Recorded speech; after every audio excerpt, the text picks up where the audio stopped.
This video contains subject matter that may be offensive and disturbing to some people. If you are the type to require a warning throughout a video or show, let this message serve as your warning. This channel discusses the harsh reality of true crime. If this warning is not sufficient for you, consider a different genre and unsubscribe from my channel immediately.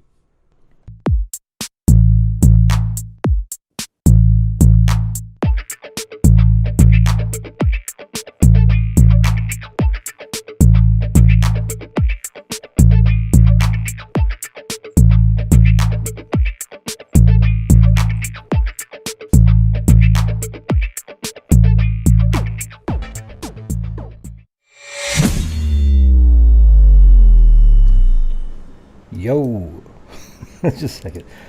Hey everybody, look at that. It's Kelsi Siebert now. Used to be German. Siebert. Siebert. Okay, well, I haven't heard it said out loud, so there you go. It's Siebert. Yeah, well, now I know. Okay, so it's not Siebert, even though it's spelled exactly like how other people who call themselves Siebert spell it, but Siebert. All right. Well, is he going to come on and say hello? Because you just he's standing here. They just got married recently. How do you say your last name? It's Siebert. I know. I said Siebert because I'm an idiot. Sorry about that. Close enough. Hey, nice to meet you. All right. I think I've talked to you a couple times. I told Gray that you guys are a lot alike because you're both so mean. That's right. We just say what we think, apparently. Isn't that weird? Well, sometimes stupid people need to be mean to. Wow. I mean, doesn't he sound just like me? It's amazing. It's Told you. It's unreal. So how's the married life so far? Pretty good? Pretty cool? I think it's great. Does somebody else not think it is, or? Well, it depends on the day. Like, who's doing the dishes tonight? Oh. Probably Kelsi. So, like, that stuff I don't enjoy, but Yeah. the other stuff's really nice. We have a lot of fun. Yeah, you guys just Our went honeymoon on. was fun. Yeah, you went on a cool trip, right? Yeah, we went to Jamaica. Hmm. Did you have fun, Kaleb?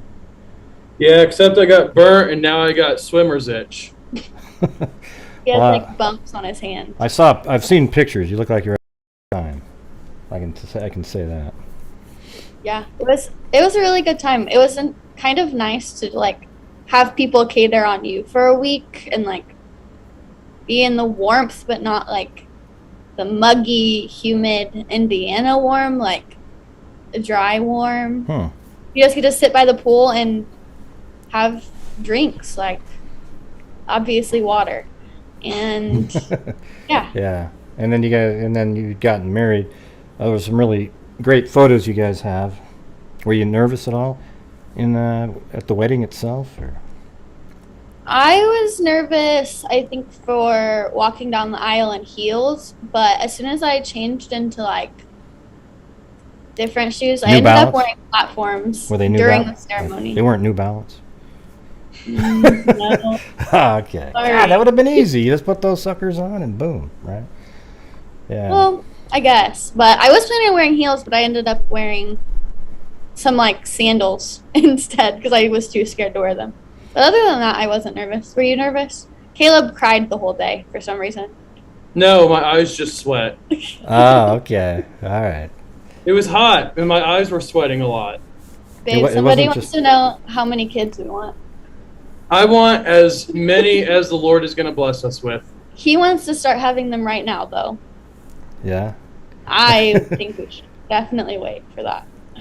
However, if you happen to, you probably have. If it happens. Yeah, it happens, right? Yeah.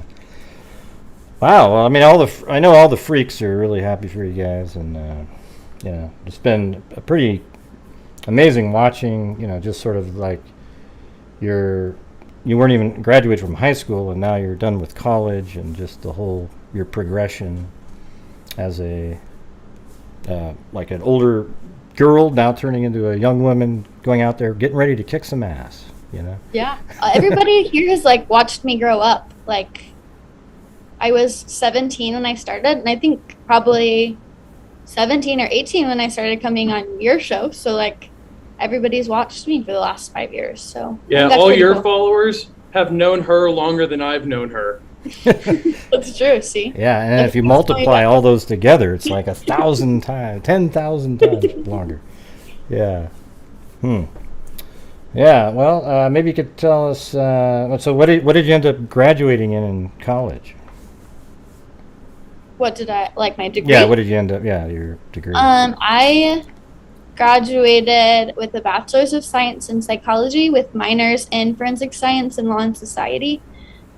Purdue doesn't have like a major program for forensic psychology, so if you combine them together, that's how you get the forensic psychology. So that's kind of what I graduated with. Now what I'm doing is going to end up being a little different than what I planned on, because I've taken kind of a really big step back. So I'm not really professionally doing victims advocacy at first, but hopefully eventually I'll be in the right headspace for that.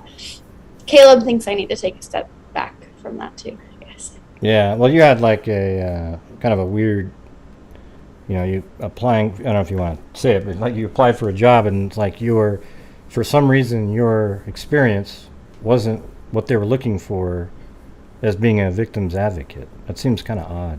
Yeah, I won't talk too much about it just because I won't say like their name or anything. It's no one I've talked about. It's just a company I found online that I thought would be a good fit for me that ended up really not being a good fit for me. I think they thought that the experience that I have personally was going to end up being a problem.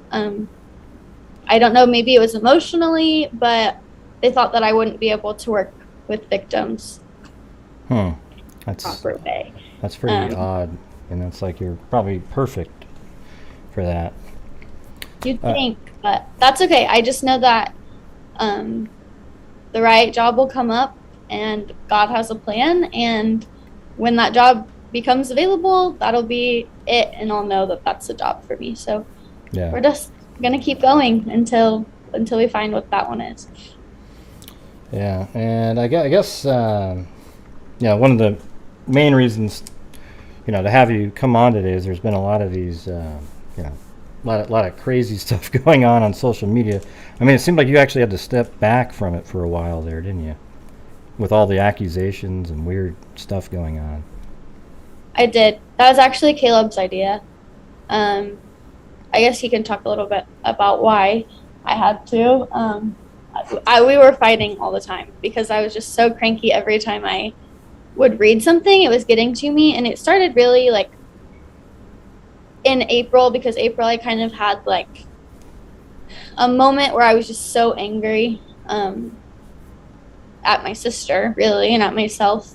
And then that's when I really started to let people's words get to me. And so I think I let it get to me in a lot of ways, especially in our relationship. So I took a really big step back. I deleted social media off my phone, and I only looked at it on my iPad like maybe a couple times a week. I quit doing interviews. I did go to CrimeCon, but other than that, I kind of quit doing them. I gave them all to my grandparents and said, this is on you now. Like, I don't know if I'll ever get back to doing them. So like, this is my first actual like time talking, and like, well, since CrimeCon, and before CrimeCon I didn't talk very much. So I had to get away from it. Like, people are just awful, and they say whatever comes to their mind, and they find all of these little tiny things to fit what they think happened, and usually it has something to do with hurting me in some way. So yeah, I really let that get to me for a little while. Yeah, it's like they never thought it was going to be the Keegan Kline situation or something, so they're trying to find some other angle to keep a story going. So they come up with the most wild theories that you could ever imagine. I mean, I spend time just commenting underneath other people's comments on those videos just to say, man, you guys are idiots. Like, what? I mean, I don't know what else to say. YouTube asked, do you really want to call him an idiot? And it's like, Well, I do, but maybe I'll change it because I don't want you to get mad at me, YouTube. But man, it's unreal. Some of the stuff out there. I don't know if you want to like go back in time, to the, when you drop the girls off or whatever. People always they're talking about the sweatshirts. It's a big deal with sweatshirts to them. So why is the sweatshirts a big deal to anybody? Okay, so did you give a sweatshirt to both of them, or because one video you say you gave a sweatshirt to both, and they don't like the way you said it because it was. Oh, because I gave them a sweatshirt. No, I gave them a jacket. No, I gave them a hoodie. But like to me, all of those are the same. So yeah, and I guess it's just for me and for a lot of like I've asked people I asked Kaleb what he would do, or I asked my grandparents, or just like friends. I even have talked to Caleb's family about it, and like if I'm telling you to grab something to keep you warm and I say a jacket, like you're gonna go grab a hoodie, a sweatshirt, or a jacket. Like they're not individual of each other, I guess, to me and to most of our family. Like it doesn't make a difference what you say. Like at least you're grabbing something to put over your head that has long sleeves that'll keep you warm when you're outside. So I know for us, we say any of them. Like today, I took Ollie on a walk, and Kaleb said, you might want to grab a jacket. And now I'm wearing a sweatshirt. So like, there's just but isn't it just crazy that just look at right there, that long explanation on something so basic and obvious to rational minds.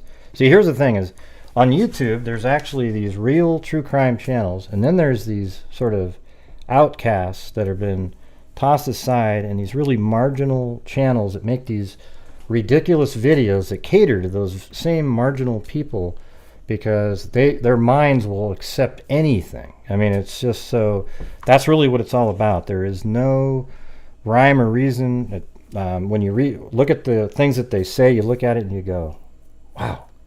I end up saying wow like almost all day. I should just kind of sew my lips into that shape, like wow, like I don't know. I don't even know how to explain it to you, but I don't know. Do you want to go back in time, see what you remember from back then? I mean, I know that's a lot of people are.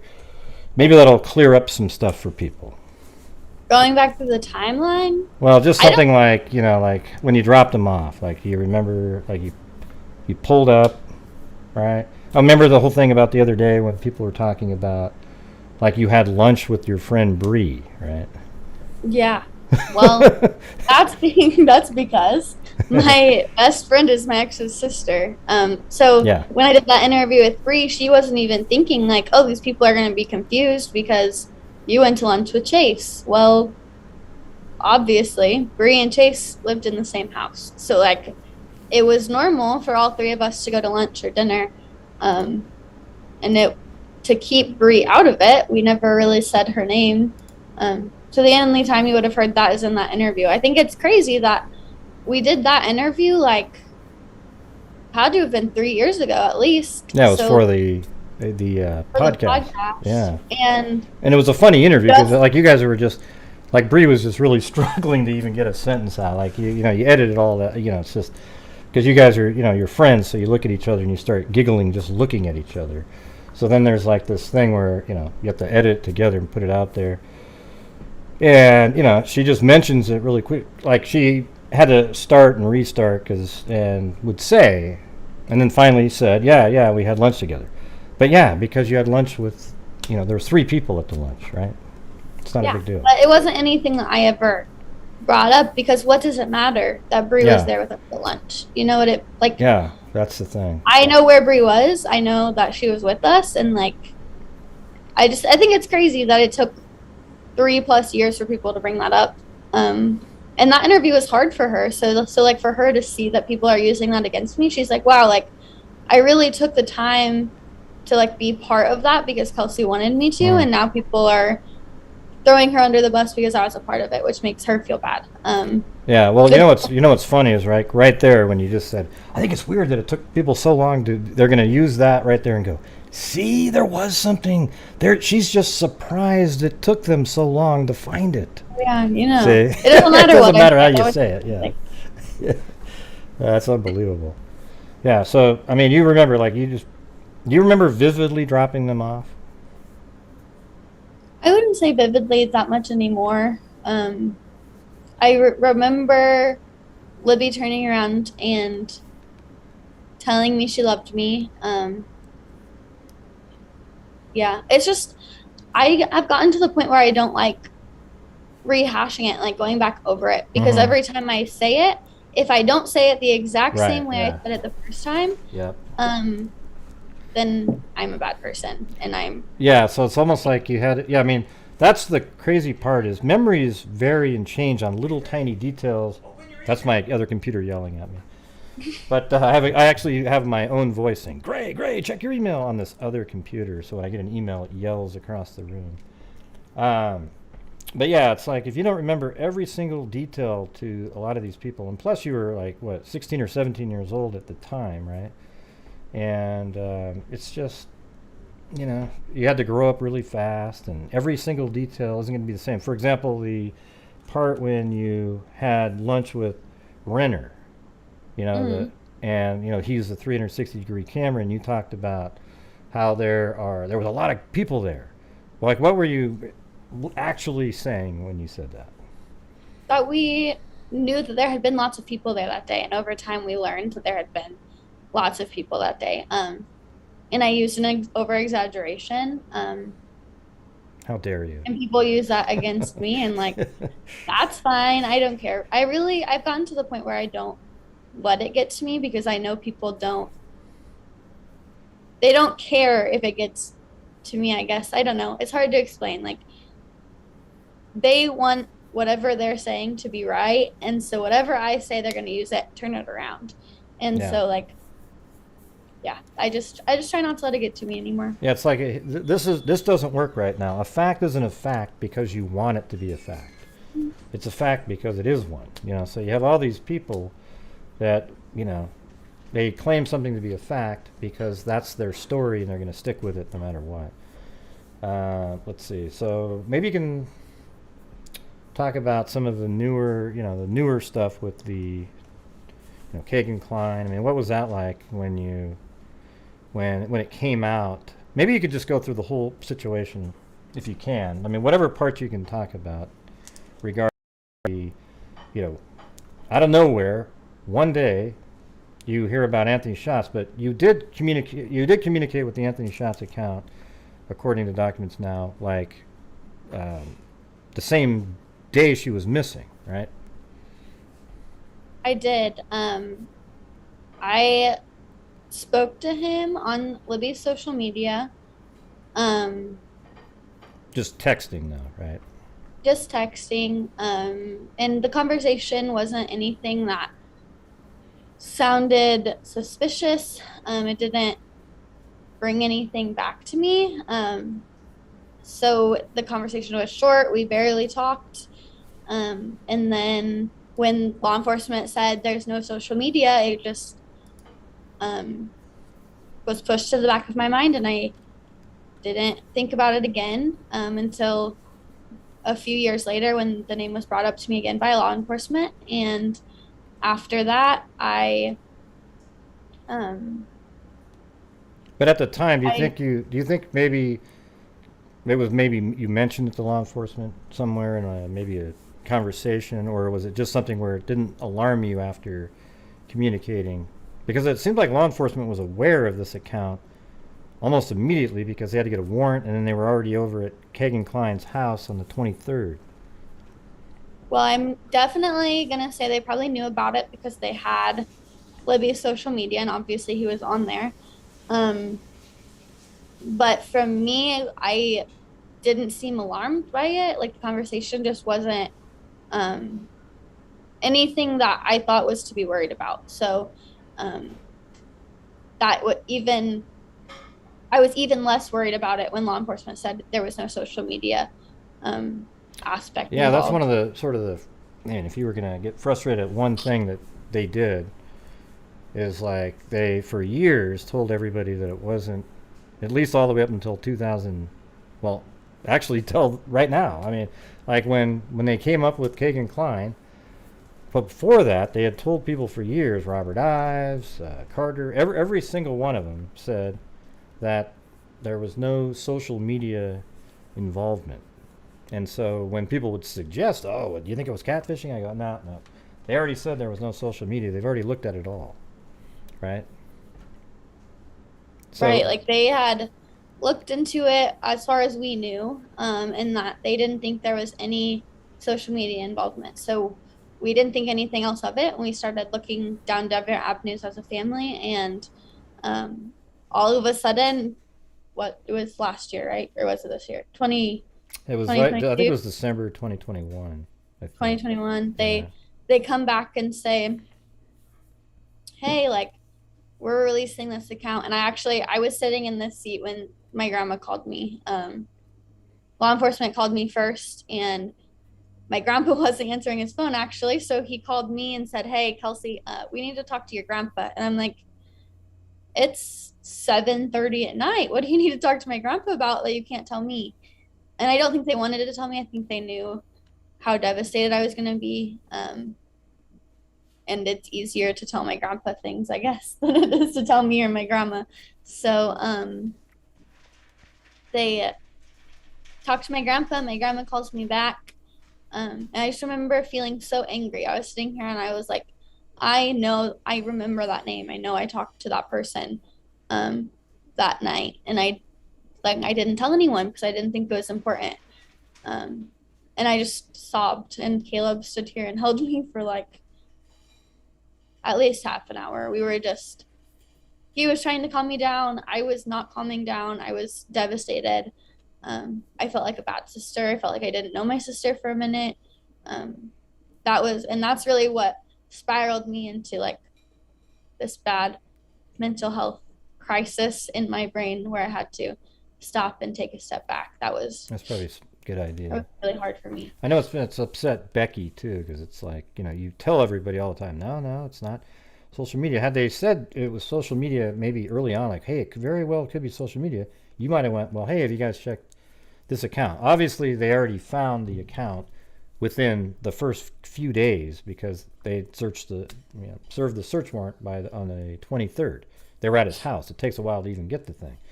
Yeah. So, obviously they found it, so it didn't really affect anything. And also, I think I saw you in a video one time, you were a little bit upset with Libby even, like, because she didn't tell you about this or something like that.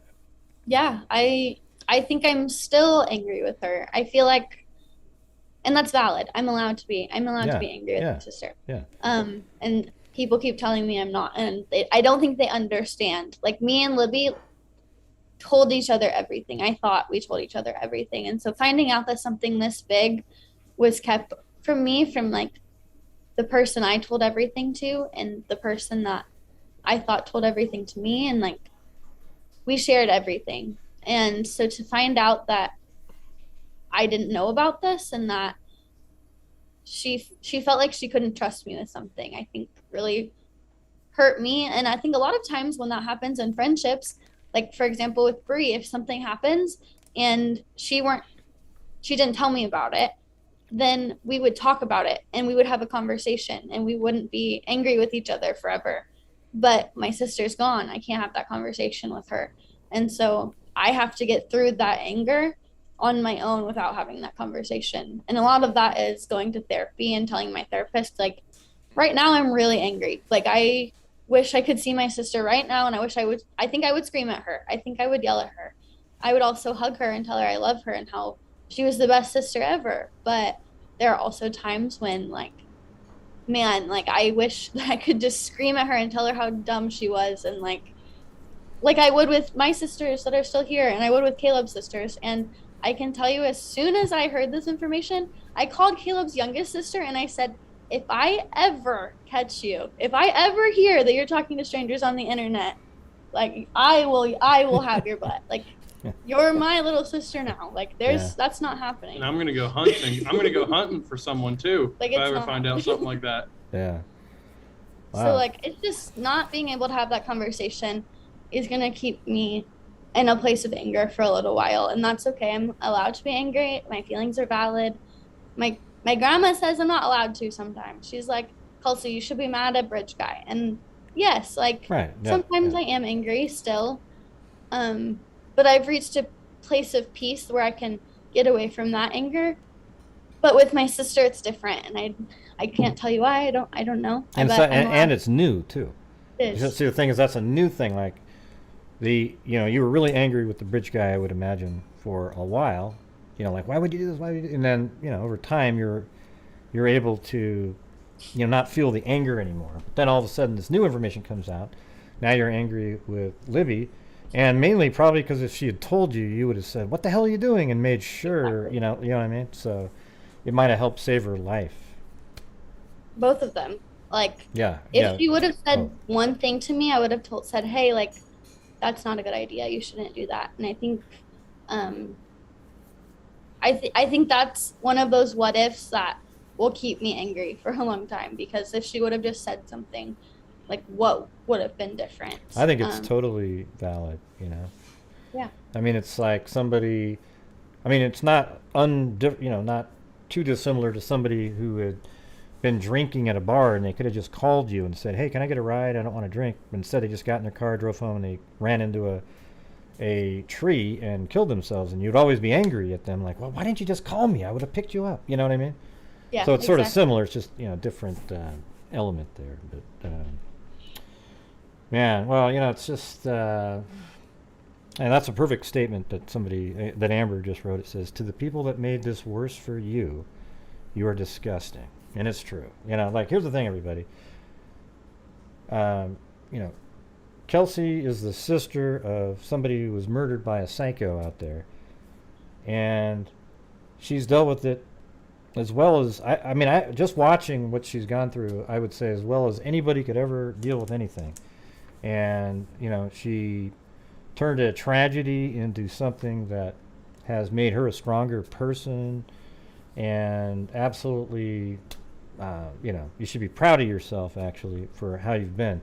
Now the psychos out there, they don't see it that way. They're like, ooh, I don't even know where they're coming from. They must have had a really crappy life or something.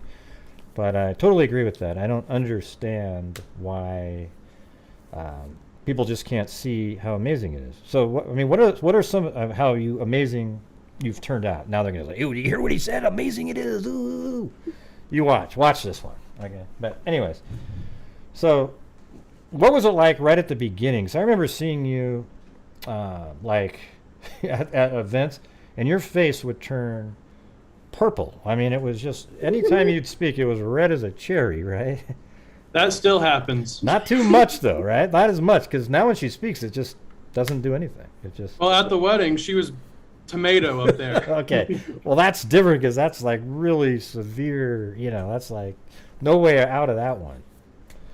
Well, I wouldn't say that doesn't. Now, what you'll see is I wear shirts that go up above my neck because my neck gets blotchy.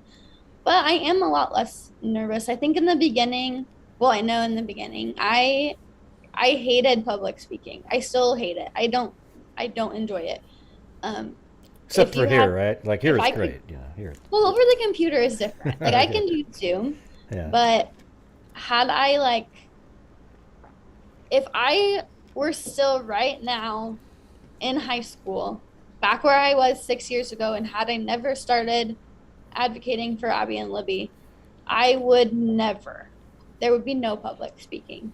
I was so scared of it that I would do everything I could to get out of school presentations. Like, sorry, teacher, I'm sick today. Yeah. I would not. I don't think that's And uncommon for people.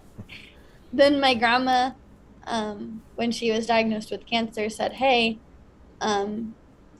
you've done a few interviews, but now that I'm sick, I'm stepping back." And all of a sudden, now I'm put in this place where now I have to do the interviews with my grandpa, or people will call me instead of my grandpa, and now I'm doing all of this. And I just kind of got used to it. I still don't like public speaking. If I know that I have a public speaking event, I have to prepare the day before, calm myself down, relax all day, drinking a lot of water, I have to mentally tell myself like these people asked you to be here because of the topic and they want to hear you speak. Like I have to like convince myself that like if they didn't want me to hear to talk, they wouldn't have asked me here to talk. So it's just really hard. I still have to do that, but And you can just kind of think like everybody's just a regular person. They're just here. I just want to hear what you're saying. There's nothing to be nervous about or anything like that. Yeah. So then you go to these. You traveled all around. I mean, what shows have you been on? Like Dr. Phil, like a couple, like three of them, right? Three of the big ones. Weren't you on? Which ones? I can't even remember. Dr. Phil, Megan Kelly, and Dr. Oz. Dr. Oz. Right? Is there more than that? Yeah, I think Like, that's it. That's why. Going there and doing it at least. Yeah. So you made it through. I mean, all those, which is amazing. I was just on a show earlier this year for a different case on, I think it was Court TV, and man, that's just nervous. I mean, just even though it's just on Zoom again, you get so nervous because man, now you're actually on television, right? So it's kind of freaky. So let's see. After you've done all those, but I've seen you at CrimeCon. Like this last CrimeCon, when you spoke up there, it was the most. What you said, I don't remember it right now, but I remember at the time just thinking, man, that what you just said was so appropriate and well said. Of all the people up on the stage, I think I even told you that while you were at your booth. Was it during It was the night where. Sarah? Let's see. Well, it was the night where it was a panel. You were up there, and I think you had to go do. Well, let's see. Afterwards, didn't you have there's like a meet and greet or something where you have to sit around? For the one with my family, right? Yeah, right. Becky was up there and Tara, right? Yep. Yep. It's interesting how like I went from like I could not get up there on stage and talk to like this is normal for me. Like I now am so used to doing it that it's not as scary. I still like get nervous. I sometimes try to like find a way to not go. I guess like sometimes I'm like, hey, let's do it over Zoom. Like, can I record something for you? Totally can do that. But then like once I get there and I'm talking, like there's a high school that I go talk to every year, and they ask me back every year. They're awesome people, and like I don't always want to go. Sometimes I'm like, man, like I wonder if this teacher will just like let me do Zoom this time, because like I just don't feel like driving, like talking myself out of it because I'm scared to talk in front of high schoolers, I guess. But then I get there and all of these students are sitting in front of me asking me brilliant questions, like not just about the girls, but about my faith and about like how far I've come, and like about who my sister was and who Abby was and like what did they like to do, and like they're asking me all of these questions, and I'm like, you guys are awesome. Like even though I'm up here and I don't really enjoy giving these, well, I really don't enjoy giving these speeches, but I don't enjoy coming up here and public speaking in general. Like it just makes me so nervous. Like people end up making you feel more comfortable when you're up there and they come up and ask questions, or they just like give you a hug at the end, or say like, hey, like I've been there. Like I haven't publicly talked about it. I don't talk to other people about it, but I lost my sister, or I lost my brother, I lost my cousin to violent crime of any sort. And they just come up to you and you're like, wow, like me being up here talking, it inspires other people to know that like you can be happy at the end of the day. And so that's what helps me to continue getting up there and talking, even when I'm insanely nervous and I feel like I can't do it. Sounds like your therapy really works for you, you know? Oh yeah. I have the best therapist. I tell Kaleb every time about what we talk about, unless it's about him. We don't talk about. Yeah, she leaves those segments out, Kaleb. All right. It's all good. It's all good. All right. But most of the time, it's not about him. But she just like, we don't stick to the topic of my sister. We talk about other things too, and she just makes me very aware that whatever I'm feeling is valid, and as long as I'm putting myself out there and I feel like I'm doing what's right, then like It doesn't matter what other people think. That's and how it works, right there. yeah, I mean, and that's she kind of the answer to continues life. to say that. Yeah, I mean, I that's love kind of the answer to life, right? I mean, you got to be. I always tell people one of the. Well, I don't know if this is sort of related, but when people say they have a crazy thought, like a really bad opinion on something, and they say you have to respect their opinion. Well, you don't really, though. It's like you have to respect their right to say it, right? Like we have freedom of speech. You get to say it, but that whole phrase, you have to respect their opinion. I absolutely don't agree with that at all. You have to be true to yourself, like you were just saying. And if somebody has an opinion that is ridiculous, you can't go, well, I respect your opinion, but I mean, really, don't do that. All right. So I mean, that's my opinion on the world right there. I like this guy. There you go. See, when I heard about you, I was like, oh man, this guy. We'd probably make a good team out there. It was pretty funny. Well, send me some video equipment, and I'll do some shows with you. She has it. She already I has have it. Yeah. I have it. Yeah, I got her a what was it? A Yeti and it was a microphone and a what else? I think it's just Camera. And a camera, right? Yeah. Yeah. They're all gone, so. Yeah. So how about maybe you guys in the we've gone over all this stuff a million times. I mean, where do you think well, how about this? Where do you think the case is right now? Are you pretty happy with the direction they're going? I definitely think that they are doing everything they can. I can tell you, like, I am 100% sure they're going to listen to this video, and that the guy with the widow peaks and the bald guy are going to text me after they hear that I just called them that, and are going to expect what I'm about to say. But since I've been taking a long break, I've had a lot of time to think about things and a lot of time to get like my feelings together, because it's been a lot is happening. It felt like for a while that like there was a snowball, like one thing would happen right after the other, and like we were hearing about it, and then we were like, man, like we can't catch a break, like all of this is happening. Like first, like we're told that they're gonna release Anthony Shot stuff, but then this Keegan Klein stuff comes out of the woodwork, and then what else? Like other stuff just kept coming, like, and so like all of that was just so hard. And so I took the break, and now I think I'm gonna start calling them more often. I haven't checked in. I didn't want to check in. So yeah. After graduation, really, I just like stopped everything. I left it all to my grandparents, and I'm sure they've checked in. I haven't checked in with my grandpa. I haven't asked him any questions, but I think I'll be calling our awesome detectives, because they are awesome. I know they're working. We just don't get to see all of it, and we do have a right to ask them, like, hey, how's it going? And even if all they can say is we're working on it, then at least there's some validation there.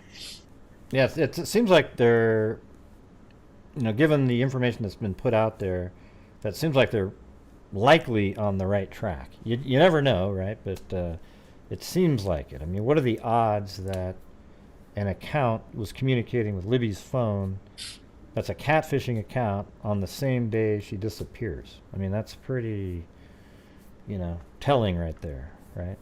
So hopefully that's what it turns out to be, and we can get answers. And I think I know we all hope that it's connected, but we still haven't really been told. Like, we haven't been officially told what the Anthony Shots account means. So we're just still remaining hopeful, and hopefully it does lead to something. Hopefully we're not sticking on this tip and not getting answers, I guess. Like, I'm glad that they're sticking it through, and they're finding all the information they can about it. And I hope that it leads to something. I really do. I really hope that this isn't something that we're putting our heart and hope into, and then we're going to be heartbroken again, like we have with other names that have been put out there in the media. Yeah, this one seems like they're really, I mean, they've been onto it since 2019 even. So it's not like, it's just taken a lot of affidavits, a lot of, searches and all kinds of things. But it seems like it, also when you figure out that, like, the Dropbox account that Keegan Klein was using, and it was, they came up with it during the investigation. It led to the largest, what is it called, child pornography ring, or one of the largest in Indiana history. So when you see that, you kind of think to yourself, man, there's just something else going on, a lot more going on here. And does it have something to do with that?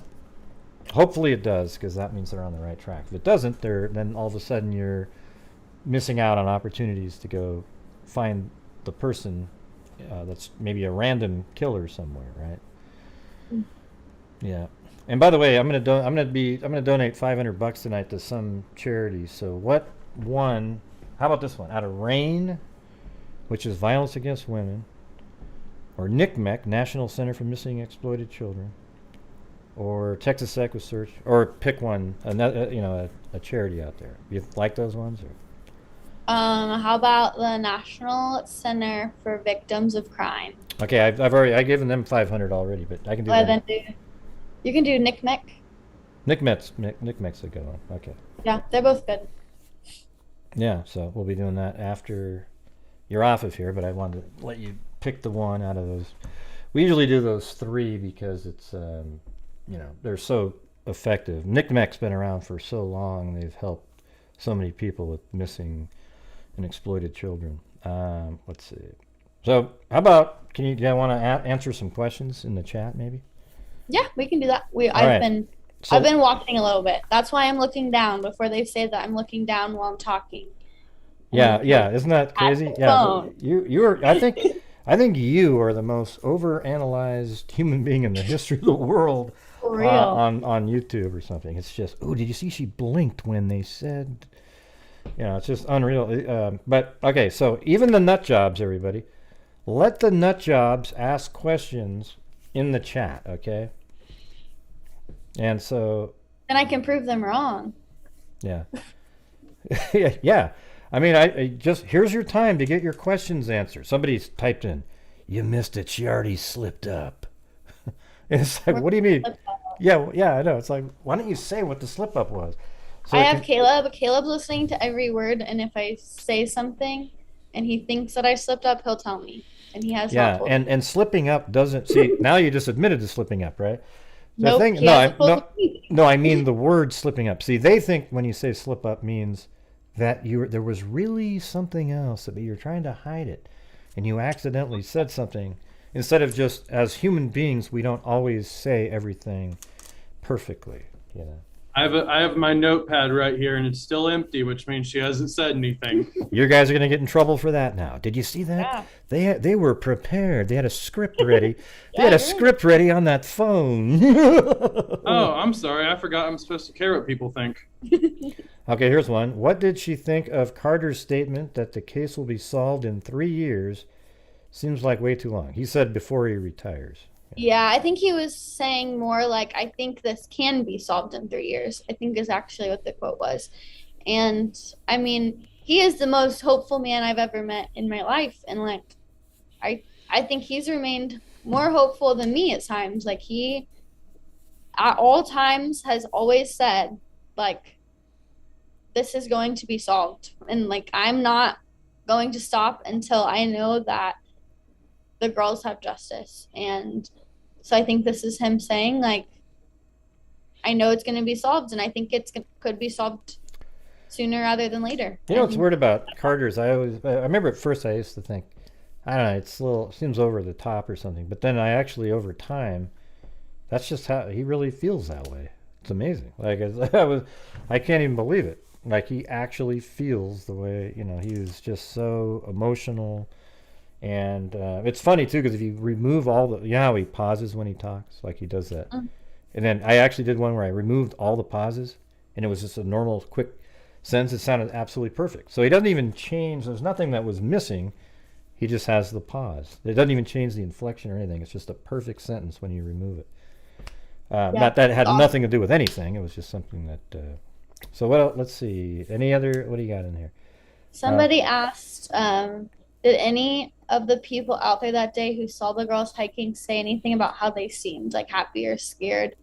And I don't think I've ever talked to anyone personally that saw them out there. So all I can speak to is like how the girls were when I dropped them off, and they didn't seem scared or sad. They were both seemed happy, excited, I guess, to go out there, like, but not overly excited. They just seemed like, When you think back, does it seem like in your mind that maybe they were actually thinking they were going to meet somebody? no, I never would have thought it. Like And I've even like one time when I was sitting down with the police, I said, I don't understand how this can be what we're looking at. Like, they weren't super dressed up. They didn't say anything, like they didn't slip up or say like, hey, like this person's gonna be there, like it just didn't. I wasn't given any indication that that was what was happening. And I think like I said, I feel like Libby would have told me, but yeah, I mean, it makes you. I actually think sometimes that. I mean, it. The part that makes me sometimes wonder too is that what are the odds that when the girls got there, there was nobody else at the park other than the girls and the killer right at that time. I mean, that's the reality of it. And so how did that happen? To me, that's the situation where you have a random killer who is waiting for an opportunity and they just happen to fall into it. See, it's strange that if it was a catfishing moment, that he would get that lucky. I mean, absolutely the luckiest human being in terms of a killer's luck. You know what I'm saying? What do you think about that? I mean, it's just... It was the perfect storm or unperfect storm, I guess. I don't know. There was just a lull, and I don't understand it. I don't know if people saw them. I guess I don't know all of those details. It's scary to think that you could be somewhere and just like be there at the wrong place at the wrong time and the wrong person show up with bad intentions and like something this horrible could happen. Yeah. Now somebody said, so this is a trick question because it's right out of the handbook for like interrogation. So here's the question. It says, "Hi Kelsi, what do you want to happen to BG when he's found guilty? The death penalty?" Now, if you don't say the death penalty, you're somehow taking blame for the death because you're minimizing what the punishment should be. Mm-hmm. But in reality, you might not want him to get the death penalty because maybe you don't believe in it. But anyways, what would you want? Well, ultimately, I hope he is arrested and taken to prison. And my family, especially my grandma, has always been very vocal about this. And this is, I think, what most of them say, is that we do want him in general population because if he's there, he's going to be tortured every day. Now that's not necessarily what I think, but I'm also at a place of Hey, peace. wait, hold on. Kaleb made a face. Kaleb, what happened there, Kaleb? She said something, you're like, ooh, I don't know, the torture part, right? Was that it? Yeah. Well, I'm at a place of peace, and my family definitely isn't. So for me, obviously I'm a Christian, and I believe in forgiveness, and I believe in being saved, and I know that this will never happen. I know he will never ask for forgiveness, so I know that he's going to hell, and like I pray for forgiveness for this every day, is that I really do hope he goes to hell. But I also don't wish that on anyone. So I think there, you know how like people say if you ask for forgiveness, God, listen, there's some people that it just doesn't work.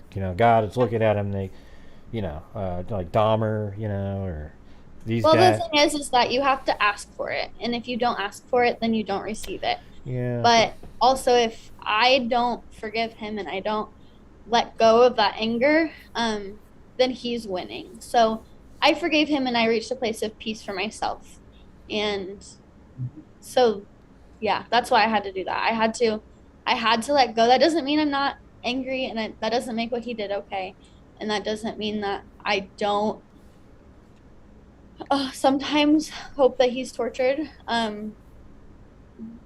But also, like, I know that my God is a forgiving God, and I know that even if the worst person in the world, and Bridge Guy absolutely is the worst person in the world, in my world, but if they ask for forgiveness, I know where they're going, and so I have to be able to yeah. that's and receive I know that. that's what. Here's the thing: is I hope it isn't that way, though. Okay. Me too. Okay. I do hope you know. Yeah. I do hope that. It says in the Bible, from the words of Jesus himself, that, those who commit any sin, no matter how heinous, if, they believe in Jesus as their Savior and as the Son of God, and they ask him for forgiveness, no matter how heinous the crime, they will be seen in heaven. But we're not making this religious. I'm just saying that in order for me to be forgiven, I have to forgive. Right. And so I forgave him, and I've let go, and I've gotten rid of that anger in myself. So I don't necessarily want him in general population, but I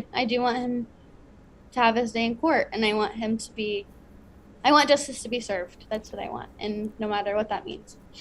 Okay, here's Sally. Here's one of the trolls. They said, "What made you giggle when discussing the shack in the Renner interview?"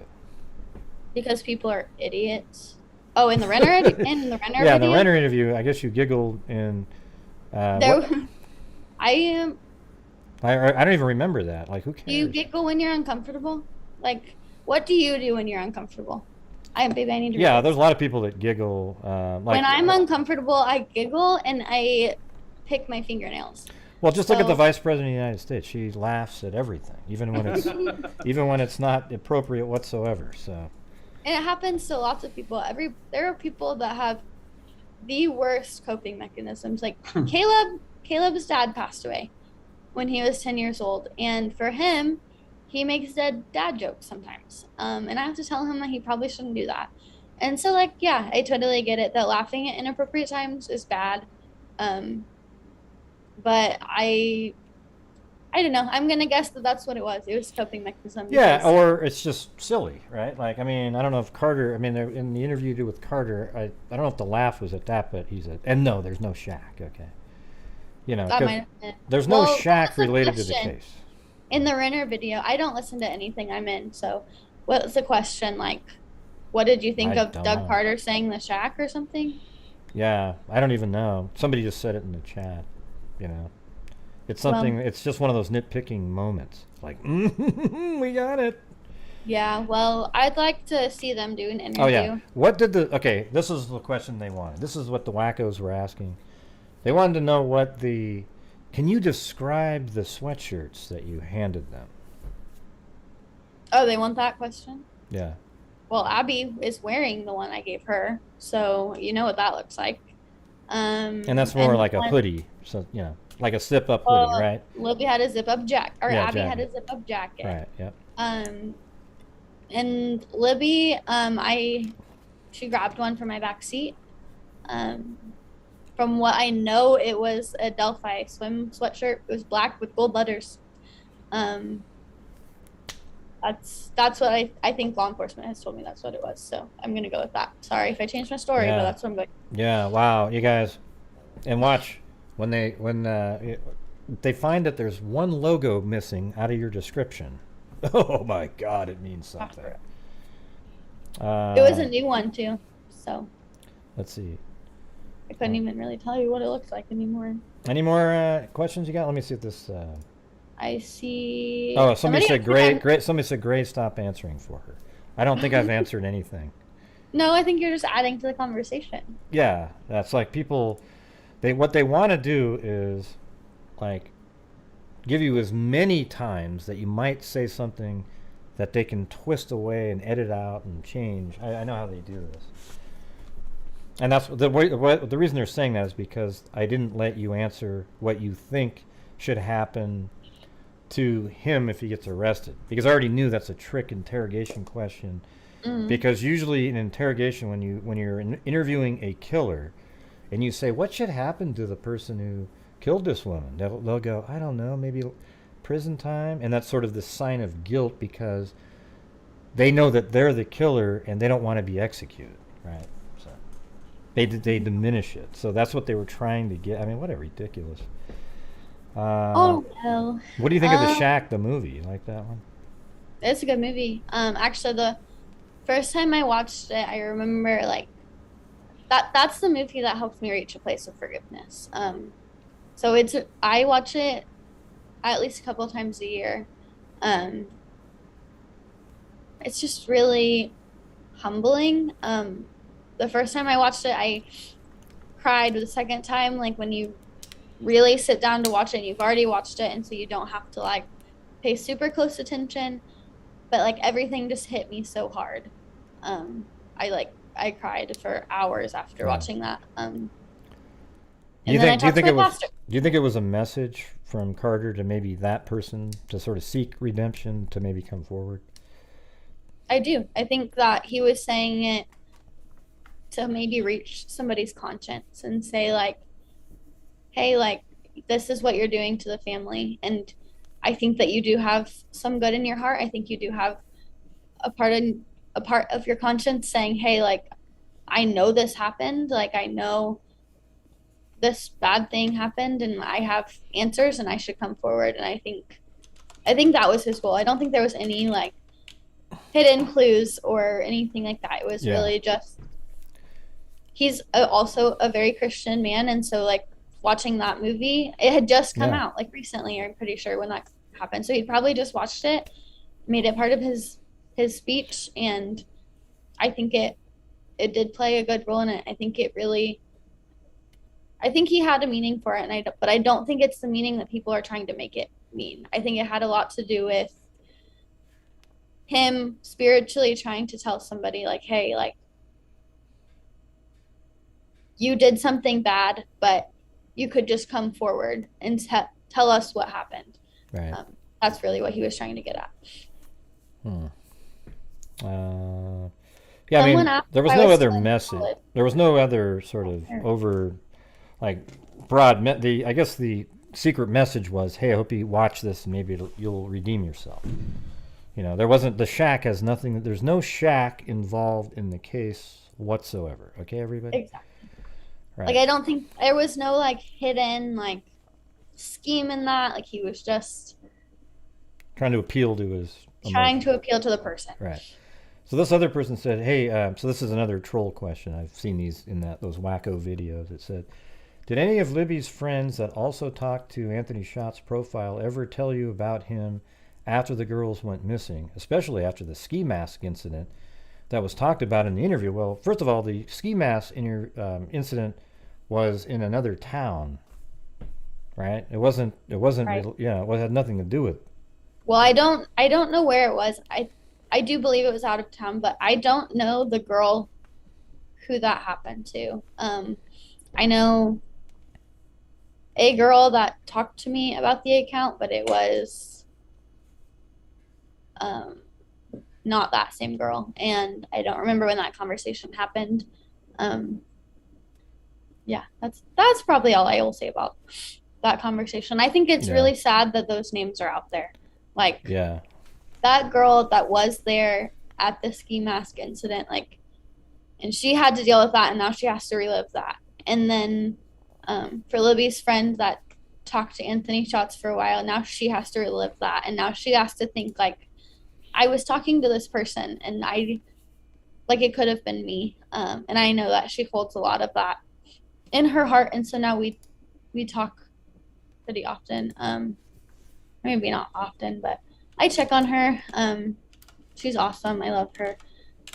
But that's just so sad. Like, there's names out there now of people that, like, that was their scary moment, and now they have to think like, what would have happened if I tried to meet this person I was talking to? Whoever was behind the screen. Yeah. Let's see. Did you ever read the book that was in Libby's room, Promise Not to Tell?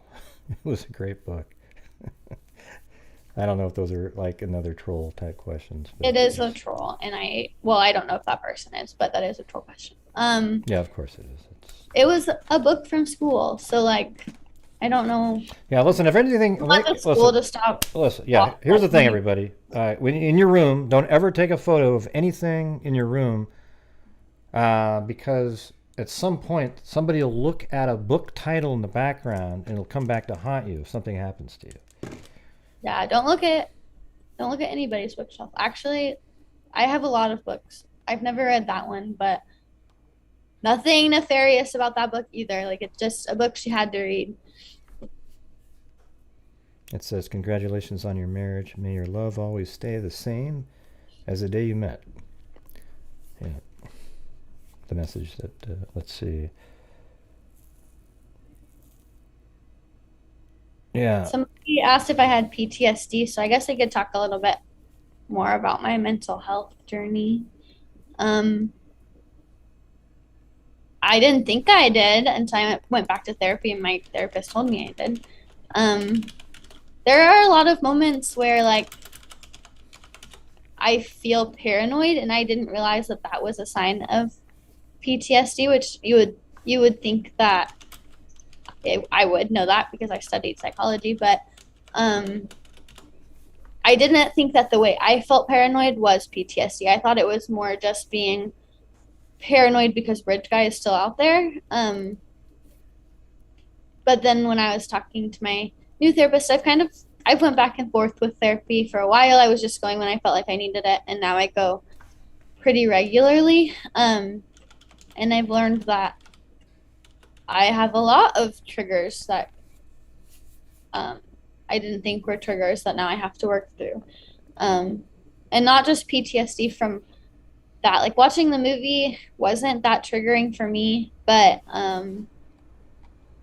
now certain things trigger me more. So like I had a forensic science class. I had to do one lab that had to do with homicide cases, and I couldn't do it. I had to leave. Just didn't work. I couldn't get through that one. Sometimes if I see like old men or young men now, like walking behind me, I will turn around and walk the other way, even if I don't need to go that way. And I still have really vivid, crazy nightmares. At least once a week. Oh yeah, when you said that, somebody said, "What'd she have a nightmare about, everybody? Did she see something? Was she there? I mean, how would she have a..."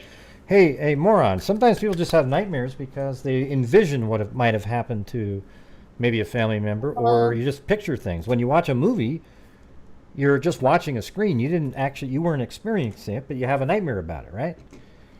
Well, and not just that, but also like all my dream focuses around the bridge. I'm usually at the bridge, and I'm being chased by a faceless man. So really my dream is Libby's video. And I'm running back and forth on the bridge and I'm being chased by this person and I can't find my sister. And that's usually the same one I have every time, but usually they're very vivid. I can see everything except his face. And I usually wake up sweating, and sometimes I end up seeing my sister and I get to talk to my sister, which sometimes I'll take it. It's a nightmare and it sucks, but sometimes I'll just...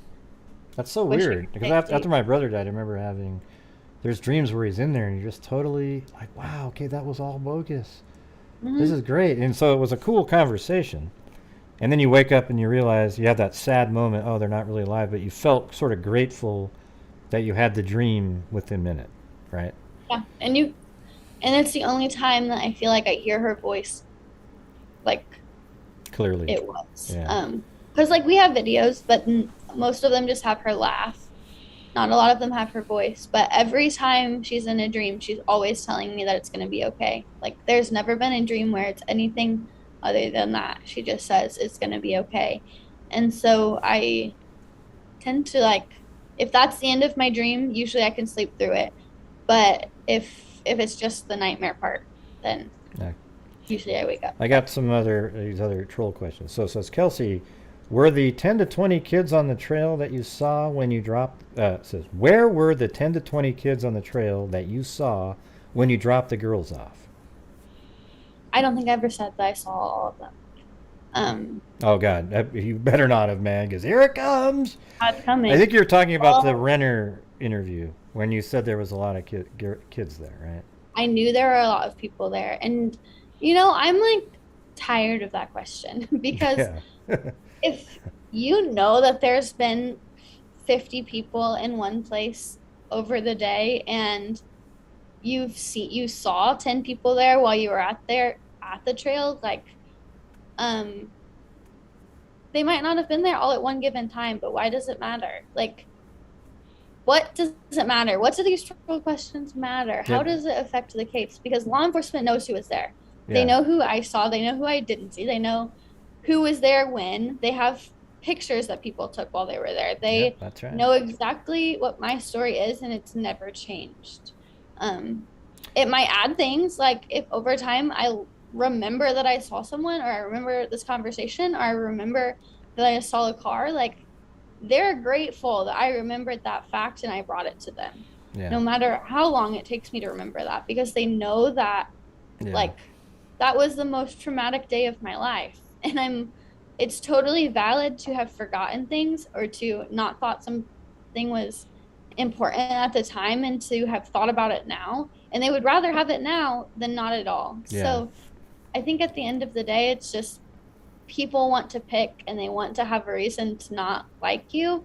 And I think really at the end of the day, even more so than that, is that they're just really sad people, and they need something to make them happy. And I think that thinking that someone else is worse than them is what makes them I think happy. you're 100% So right. So this that's one, my answer to your question. yeah, well, this one says, this is one that, that's actually a decent question. It said, didn't Libby ask you to go to the High Bridge too that day? She did. And so then it says, well, maybe it wasn't, it says maybe the crime was random then, because that does make you think about that. Because why would she ask you to go if she was going to like sort of sneak over there and meet somebody? Or the catfishing account found out that she was going to be there a different way, right? What do you think about that? I mean, that's sort of an interesting thing that she asked you to go. Yeah, those are the things I think about all the time. Like what would have happened if I would have went. And that's actually why I say that I've said since the beginning that it doesn't make sense that she could have been there meeting someone. Because I have always said that before I agreed to take them, she asked me to go first. Like she said, hey, do you want to go to High Bridge today? Or will you go to High Bridge with us today? Or something of those sorts. I'm sorry if the words aren't the same as I said last time. But either way, she asked me if I would go, and I sauld no. Probably haunts you, you know, like. Yeah, so what if I would have went? And why wouldn't she have told me if she wanted me to go with? If that makes sense. Like, she asked me, and I had no idea that would have been the reason. Like, maybe there was somebody, but I don't know. And then another one says, there are rumors that you deleted things from Libby's phone or other devices or accounts. Is this true or false? False. Actually, somebody else hacked into her account and was deleting things. So I had to figure out her password and go in and get out of it. They deleted their own message thread, I believe, but I was able to get that back. That was like really early on. I kind of remember that on Twitter or something or somewhere, right? Yeah, somebody had hacked into her account and I know who it is. It wasn't even really a big deal. I talked to this person, and they were like, well, I just wanted to see if I could get into it, which I thought was crazy. I had a big fight with this person because on Instagram, I don't know if you still can, but you were able to see that somebody was active. I went in and turned that setting off, but for Libby's account, people were seeing that she was active, and this person was messaging Libby's friends. And so I was getting messages from Libby's friends saying, hey, are you on Libby's account? And I wasn't. I was like, no, what are you talking about? I didn't even know the password at that time. So I was like, that's insane. How could anybody be on there unless it was law enforcement? So I ended up actually contacting law enforcement and saying, hey, somebody got into the account. I'm going to figure out her password. I'm going to log in, and I'm going to make it all private, to which I did. And that's the extent of that. I did go in, and I went through as much as I could find. Kind of makes you little bit like, God, man, they could have deleted those. That person could have deleted things that were important. Yeah. Yeah. But I didn't notice that anything else was deleted. Okay. That I hadn't already looked at. So like I was already like logged in on another device on her account. So I didn't know the password, but I had gotten rid of that account or that device, so I didn't have her account anymore. So I had looked at everything before. So I should have said that first. So like I didn't see that anything was deleted other than this person's message thread, which I had previously gone through. So there wasn't anything important in it, and so I don't know why she deleted it or this person deleted it. Sorry, I don't want to out them. But Yeah, law enforcement right. does have access to her account, so even if they did delete something important, law enforcement can get that back. So it really wasn't important, but wasn't me. I didn't delete anything. I actually went through stuff and tried to Help. find stuff that would help law enforcement. Yeah. So Dozo had a question. You know the Emily Ann account? Remember the one that it's Anthony Shots and Emily Ann were sort of together. Mm-hmm. How come they never? The question she had was, why haven't they asked people who's communicated with the Emily Ann account to come forward? That is kind of an interesting question, because they were seemed to be fishing for girls that would then talk to somebody else. I don't have an answer for that. I don't really talk about Kegan, mainly because I haven't ever talked about anybody whose name was put out there until law enforcement said they were a suspect. And so I just don't talk about it. And also we don't know that law enforcement has probably looked into that account and they've never tied it to our case. So I'm going to say that's why our detectives probably haven't brought that up in our case. And I don't know. I don't really have a good answer for why they haven't. Do you think it's somebody local? That's another question. I will stick to what law enforcement has always said and say that I think at the end of the day, it'll be somebody who is local or has local ties, or at least somebody that definitely knows the area. Let's see. Well, somebody asked the same question. Do you believe she went there to meet somebody out of the trails?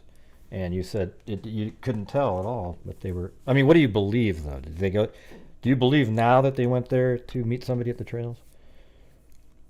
I don't know. But why would they have invited you? See, that's an interesting I don't know. element to throw in there.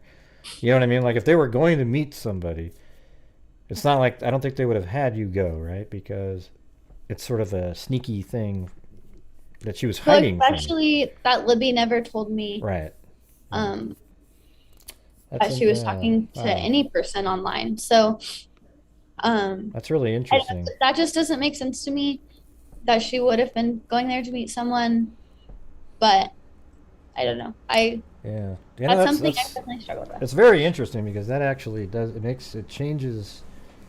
It really is a huge she was meeting there thing, because she kept it totally secret from you, and then you're invited to go. So it's almost as if she wasn't going to go meet somebody, because then you'd be aware, like, who is this guy?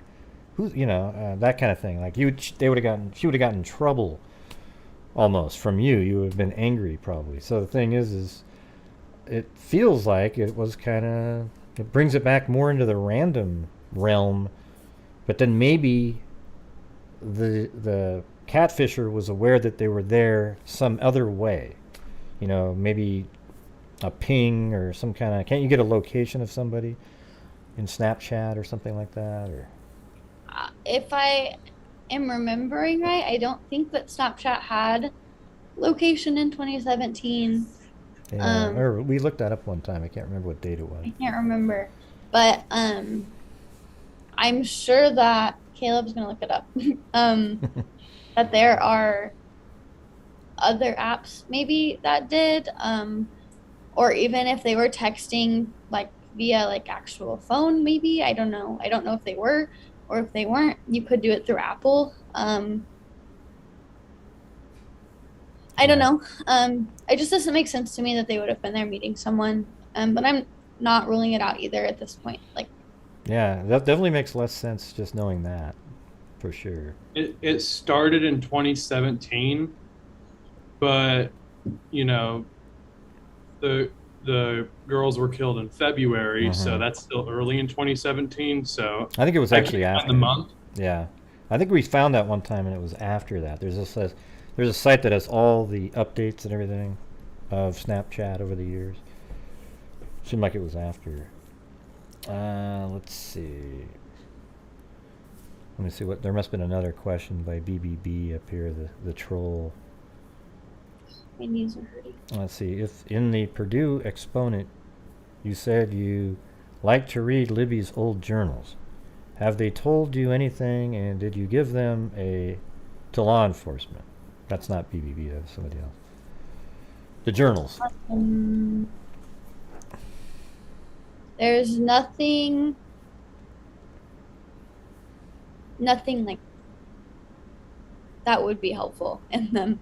I mean, Mostly talking about art and music and what happened at school that day. but not he didn't. But she didn't write in because apparently they make it sound like Libby was having some long conversations with this Anthony Scott's account, so she wouldn't have typed something in, written something in the diary. I've never even asked about the diaries or anything.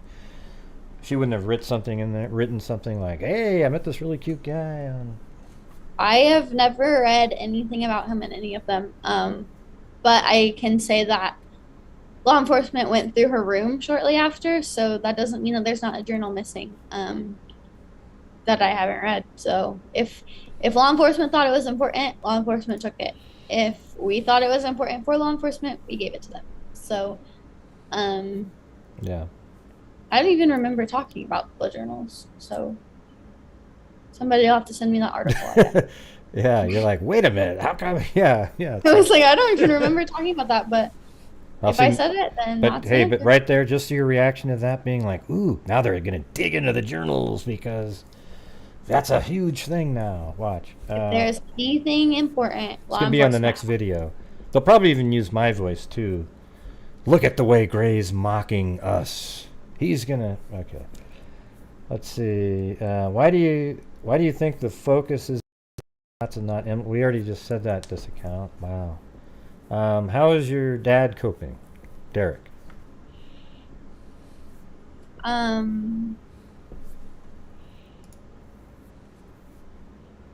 I don't really have a good answer for that either. I don't think he's coping, but my dad is a very quiet person. He copes inwardly. He doesn't vocalize his feelings. Sometimes I can get him to talk. I know the first time I've seen him cry since the funeral was at my wedding. I haven't seen him cry in a long time. And that's just because he doesn't like showing his feelings. And I definitely get that from my dad. But I think he's doing better. I think he's slowly getting better over time, which I'm thankful for. And one day, you're the only one that is going to get to interview him. Yeah, eventually. I think you guys will definitely get to hear that interview. Someday. Eventually, maybe soon. A lot of people think it Okay. was some sort of they go into it's payback for some snitching or something from the Kurtz family. That's right. That's the newest one. I don't know how new it is, but I just saw it. My dad never snitched on anyone. Like he's like literally the nicest person. He doesn't make enemies.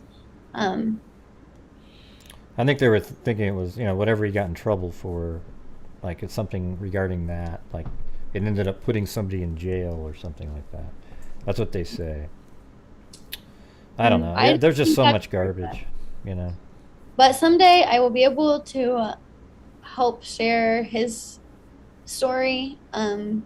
Someday you'll be able to hear that when he's ready. when he's in a place mentally that he feels like he can talk to me and he is willing to talk to me, I guess, we'll have that conversation. And maybe he's watching this video right now and he'll be like, Kelsi, you didn't even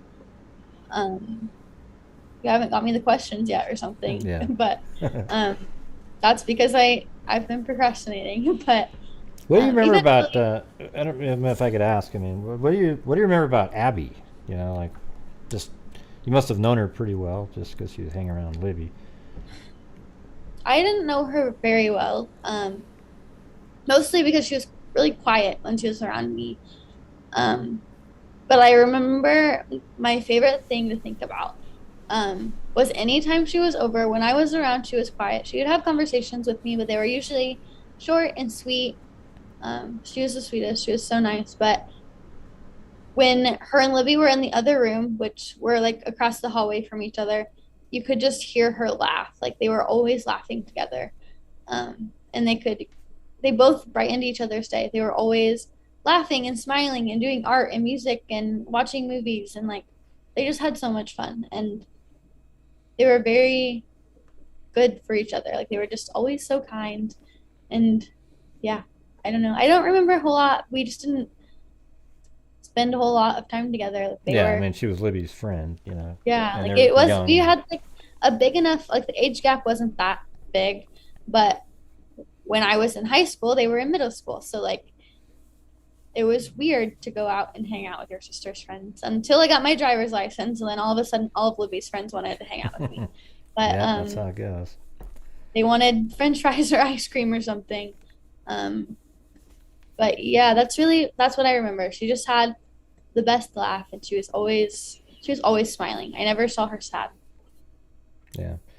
Somebody asked about genetic genealogy. It's might be tough in this case based on the amount, but who knows? Everybody, maybe they're out there trying it right now. It's just going to be a long road to hoe, as what's his name again? Man, who's the Golden State Killer guy? Joseph D'Angelo.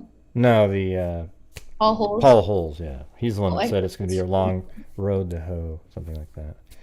Yeah, I mean, they should actually bring him in, though, just for the way he thinks. He's a little different. Well, how do we know they haven't? Yeah, I mean, they did, actually. Remember when he talked to Holman about 2 years ago at like a lunch? So how do we know that they haven't been communicating?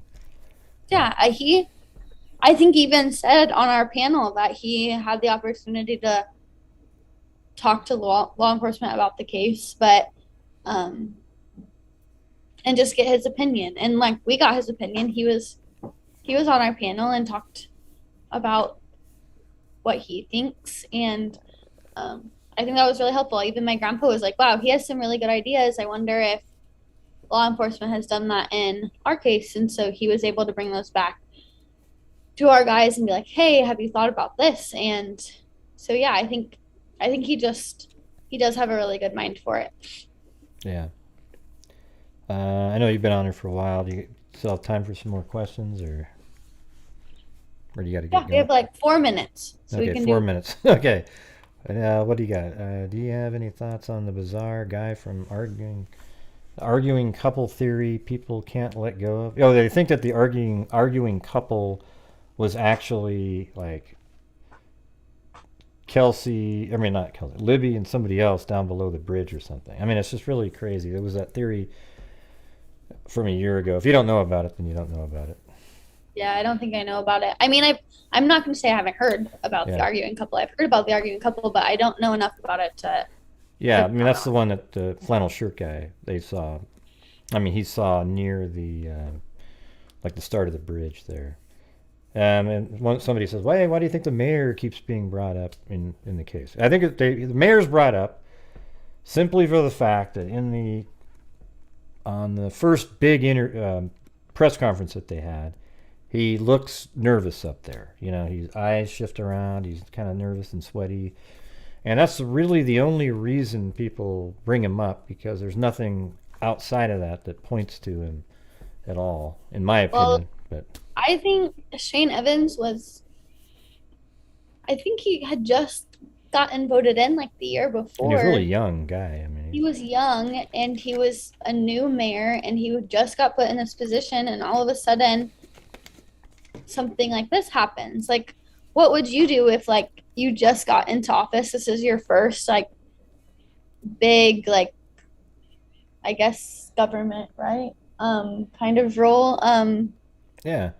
And then you're And up. Then you're at this huge murder investigation yeah, right now out of you the have bat with lights beaming in your face. And yeah, he didn't know what to do. I feel like if I were up there and like, I mean, I was not in a good place. I don't even remember that press conference really now, but like I feel like if I were in his shoes, I would be nervous too. Like yeah, I wouldn't know what I'm doing. I would be standing up there sweating and like holy cow, like I just got this big like I'm a mayor now, and like now I have this big tragic event happening, or the second one happening, because like he might have been mayor when the Flora girls passed away too. Like these two big things just happened, and like I don't know, like this is crazy, like I don't know what's going on, and like I feel like that's really where he was. I haven't talked to him about it, so I don't know if that's true, but that's just kind of my opinion on him. But Shane is a really good guy. Like he is very kind.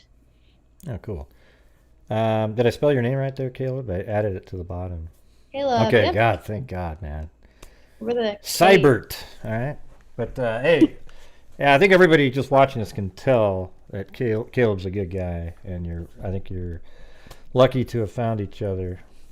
I'm sure you guys get in arguments like everybody else, but look at you guys right now, right? I mean, No, it's usually how it. Whenever we have disagreements, she'll tell me something, and I'll be like, you know what, you're right, babe. well, right. they're always right, aren't they?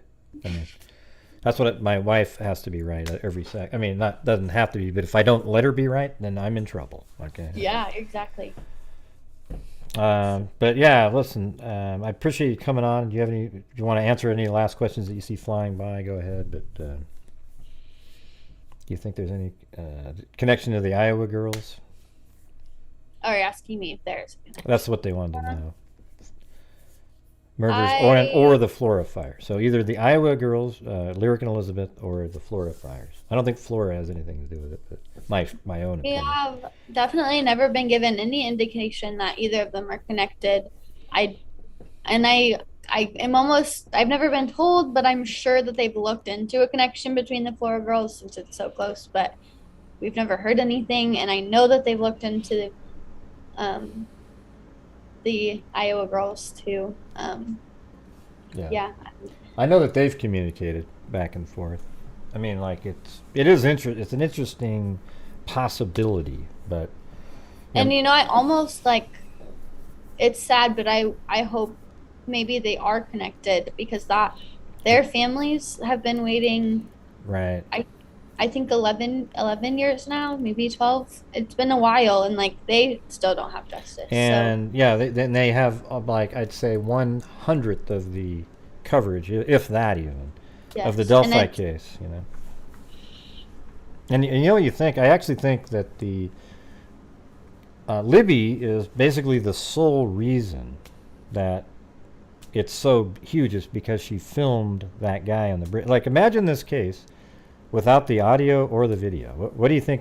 There would be almost no coverage at all. It seems like it would have been kind of big, but it just would have turned into one of those unsolved mysteries, right? But the video and the audio is what's keeps it alive and keeps it going, even though some of this stuff is weird that people talk about, like they do the side-by-sides and whatnot. But well, I think it's that, and also that our families like put ourselves out there and we talk. And well, that's I think true, a lot of families don't do that, and I totally get it. Like some days I wish we hadn't. Some days I'm like, let's just stop. Like this is awful. Like we're putting ourselves out there and trying to get justice, but people aren't accepting of that. And so sometimes, like, because of the trolls, I understand why people don't put themselves out there and fight like we are.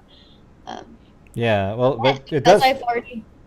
I've put myself out there now. That's why I think I feel so much passion to fight for other families too, because I've put myself out there, and in the firing zone and people are being so awful to me, like if I can fight for other families and keep them from having to deal with the trolls, then I'll take it.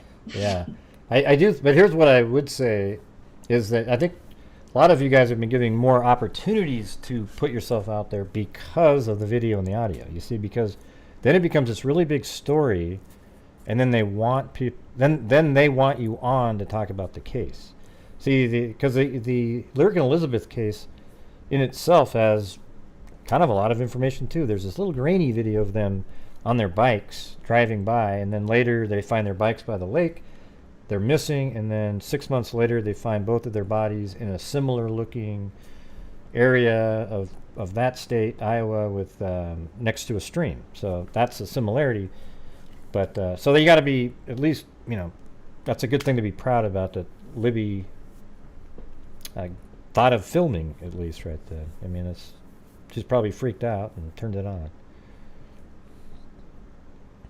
Yeah, I'm proud of her for that. I'm thankful she did. I feel like that's definitely something we wouldn't have without her. And like, it's been tremendously helpful for sure. And I know, like, before law enforcement had released a lot of information, we were able to share the video, we were able to share the audio, and we were able to put this picture of the guy on our flyers. And I know how helpful that was to people, and hopefully it'll be the reason this is solved. Hopefully it'll catch somebody's attention. Yeah. Well, I won't keep you guys on any longer, but I appreciate you coming on my show as your first sort of post, what do you call it? Graduation, wedding, honeymoon. Sort of honeymoon. Yeah. Somebody asked where we went on our honeymoon. Oh yeah. And I think they'll be sad to know we didn't go to Spain and we went to Jamaica instead. But Jamaica was fun. It was hot and warm, and it was fun. Yeah, fun. You do what you do. Yeah, and listen, you should be really proud of yourself for how you've, just been able to get through what you've gone through all these years, and how you've grown up as a person, graduating from college, meeting a great guy, Kaleb. He sounds like he's right up. We have a similar mindset on humanity. Yeah, pretty similar actually. I like it. So, well, thanks for coming on. Maybe we'll, hopefully you'll be on in the next month because the case is solved. Wouldn't that be great? I sure hope so. Yeah, but maybe there'll be some other thing that we can talk about in the future. And if there's anything that you ever want to come on, you just tell me, and boom, you're on right then. All right. When are you flying us out? To here? In my living room? Yeah. This isn't a studio, okay? This is. Jeez. Yeah. Soon. Yeah, there you go. Right. So after you guys get off, we'll donate the money to NCMEC. All right. So, and we'll put it in honor of Abby and Libby. How about that? Perfect. Awesome. So, all right, you guys. Well, we'll see you next time, and keep doing what you're doing to get your, mindset correct. Sounds like you're on the right path there. And I know it wasn't easy to come on, but you handled it. It's probably a lot easier now for you, now that you've gone through the therapy. So, For sure. Very cool. All right, you guys. Well, thanks for coming on. We'll see you next time, and Yeah. be safe. All right, bye-bye. We got to figure out how to shut this down now. There it is, right there. Bye-bye. All right. Yep. So I had to shut that down, but yeah. So here's the thing, everybody. If you're one of the people out there that keep attacking Kelsi because you're trying to find these little tiny things, you are an absolute moron. Okay, that's really the truth of it. You're an embarrassment. When you watch these people's videos they put out with this creepy music and these weird associations they try to make with everybody. I've had her on multiple times, Erica, so it's not really a scoop, like we've been on. You got to go back. She's been on probably, I don't know, 3-4 times minimum. And so hopefully that some of the people out there, probably not though, the wackos that watch the subpar channels that only cover anti-Kelsi stuff, over and over and over again. They can't watch something with a non-biased eye, so they're going to look at every single thing she said in a different way and go, did you hear what she said about the... And it's sick, man. I mean, just look at her and listen to her as a regular human, and you can see what just a nice person she is, got a great husband. They're just good people, all right? She was 17 at the time. If she made a couple errors in speaking, maybe left out one thing, next time she remembered something, da-da-da-da, who cares? Who cares, you guys? Man, it's just...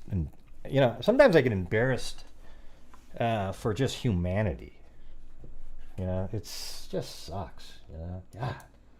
And I'm not even going to tell you the name of these idiot channels. I mean, but one of them got his channel removed for 30 days because of a strike, but they pretended their channel was removed because they just needed a break and they needed to do something. Then came back, remarketed themselves as the same crap as it was before. Okay, and then there's 2 new channels that are out there. They're doing the same. And then, here's the thing. They're all really crappy, marginal channels that nobody would ever watch. And the only thing that they can get are the bottom scum-sucking people that watch those type of YouTube channels. And they believe in this stuff. And that's why if you're on this channel and you even slightly believe in that and you mention it, you're just removed immediately. Because you're the same types of idiots that believe that Sandy Hook is like a false flag operation, that those kids weren't really killed. It was, that's what you believe. You're one of those types, okay? So I actually have purge nights where I try to get rid of as many morons like you as possible, okay? Now you saw them try to sneak in with some of their comments worded in a way that was, hey, did you see what? I bet you right now they're in a Discord chat showing the comment they said and if she answered it or not. Yeah. Let's see. No, I just say whatever the hell I think. What I just said is exactly what I think. I actually check in, go over to the comments on some of these videos and just watch the comments. There are like hundreds of these idiots that literally every day, ooh, ooh, ooh, did you see what she said? Ooh, ooh, ooh. And they're so proud of themselves. But you know what the sad part is rational people look at them like they're scum buckets, because that's what they are, all right? You're attacking a sister of a murder victim. I mean, don't you find that just disgusting, everybody? Anyways, so what we're going to do now is, and we're going to open up the line. We're going to donate $500 to NCMEC, all right? And then we're going to open up the phone lines where people can call in and discuss some of the things that they want to discuss, all right? So anyways, we'll be back here in just a minute. I got to go use the facilities. All right, just a second.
All right, everybody. You too can watch The Love Boat. Julie, the Doc, Captain Steubing. Oh, and don't forget Isaac and the Gopher. Yes.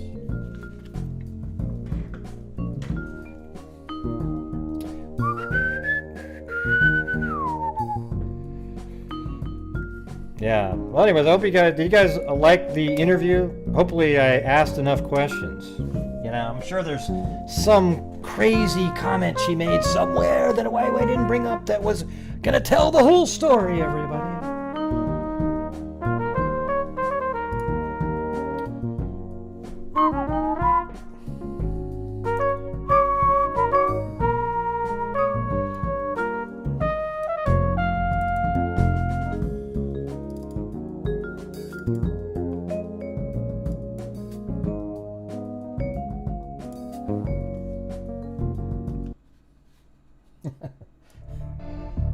There we go. All right, you guys, so here we go. Let's do the knick-knack thing. Okay, now I will take it off the screen for the passwords and all that stuff. So, you trolls out there, I hope it doesn't bother you too much. All right, hold on. National Center Missing Exploited Children. There it is. Knick-knack. All right, there you go. See that? Now, here's what you do when you're actually a YouTube channel trying to help. Now, here's the thing, everybody. For those trolls out here, I'll say it to you 1,000 times. Yes, this is a monetized YouTube channel. I do make very little ad revenue each month. The freaks take care of me with super chats and channel membership. And in return, I donate a ton of money from the channel to charities, and it's because of the generosity of you guys. But it allows me to keep doing the show every single night. I do shows 7 nights a week, 365 days a year, okay, for 3 hours, all right? So we make a huge difference. We've donated $88,000 since January 2020, all right? Now, when people complain, how dare you make a nickel on... Listen, if you believe that strongly, I am certain that I'm going to see you picketing in front of the IDTV headquarters, HLN, and all the news stations that cover crime stories, because I'm certain you're so dedicated to it that you are going to protest any of those stations, okay? There you go. All right, so we're going to donate right now. And you're more than welcome, you guys, at any time. I say this a million... Let me, hold on. I have to this accept cookies. You can donate to wherever you want to donate. But the freaks know on this channel that they're helping support me to keep me doing what I'm doing. And we're going to be donating to charity. It's your choice, okay? Everybody knows that. There's no trickery. There isn't a soul out there that's on this channel regularly or just even semi-regularly, because I say this every day, almost. This exact scenario that I'm telling you. There is no trickery. We do and have donated $88,000. We're going to be over $100,000 in a 3-year period by the end of this year, okay? If we keep up any kind of the rate that we're at right now. So here is the 500. Did it fill it in? 500. Okay. Okay, 500. I thought I was going to put it over there. All right, so should I put Lance out there, you guys? Lance Hughes! I just doxed myself for all you sleuths out there. Oh, and guess what, everybody? My email is grayhughes2@gmail.com. We only type it in the chat 47,000 times per show. All right, now the rest of it I do have to fill out because I don't want people calling. You know, you can get my number online, I'm sure.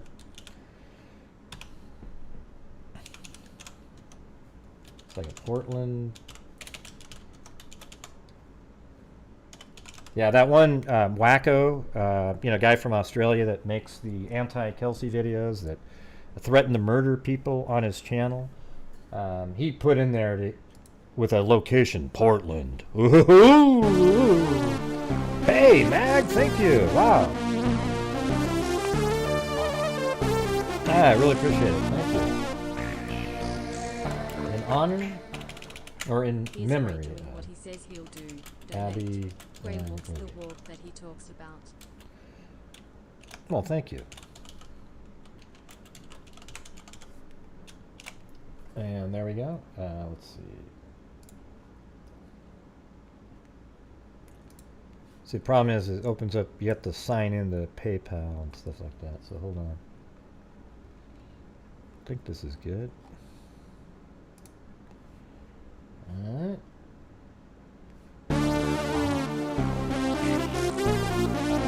What the heck? Well, thank you, Mag and Quietly Frozen. Oh, by the way, Quietly Frozen's actually my wife who's donating, so I lose 30% every single time my wife. Yeah. These people are absolutely crazy. All right, hold on. Did it go back to here? Oh yeah, so it did that. Not a robot. Make my gift. Okay, here we go. Oh, I didn't put that in my address.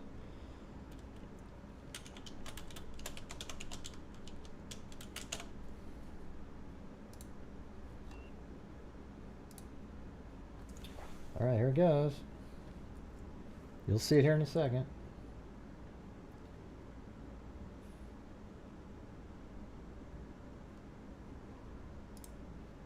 All right, there you go. Okay, so here it is. This is the, on the web page, it comes back and says amount $500 US. There is the confirmation number 657-30160. You can do whatever you want with that. Okay, then we're going to go.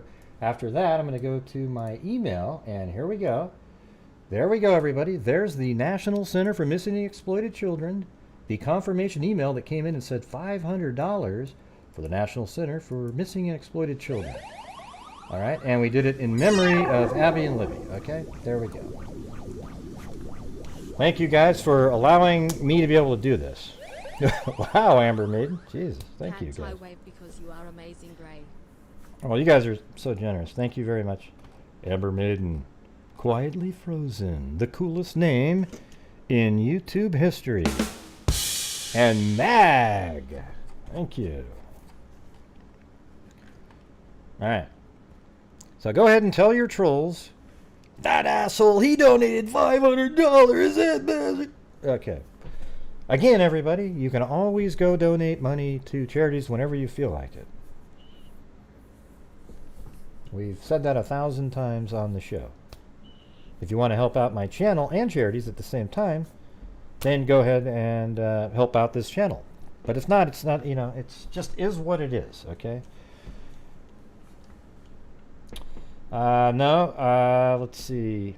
I did have an interesting interview today with, remember that case we did the other night? Susan Ledyard. I mean, that was crazy. I did talk to the sister for about a half hour today, and it was interesting. Now there's stuff that okay, well, that's not that weird. Things that are, kind of explain away some of the stuff we were concerned about. So we're kind of in the same ballpark, but sounds like I might be able to interview the best friend too. So that'd be cool. And the Susan Ledyard case, by the way, if you're somebody that only knows about the Delphi case, it's really interesting. It's a case where this lady was at home texting with friends about another colleague about something that happened in another state, just totally unreal. That's what I found out, by the way. And then the husband was at a movie with a friend of his to a movie that was about the band like Fish or something. And she doesn't like Fish, so that's the reason she wouldn't go to a movie with them or something like that. So he went to a movie with a friend. Then he came back. He left for the movie at 8, comes back at 10:30 or so. And he claims that he told them to go to bed, and she took like Ambien and had some wine, and he took another sleeping kind of medication, and he drank too, and then they went to sleep. But it turns out like she was actually up till 2:47 texting about this colleague that something happened to in San Francisco. So then at 3:02 her car leaves the house, and they see it drive over a bridge and then pull into a parking lot near a, whoa, what's going on? Thank you, Erica Fox. Wow. Thank you very much. That's very generous of you.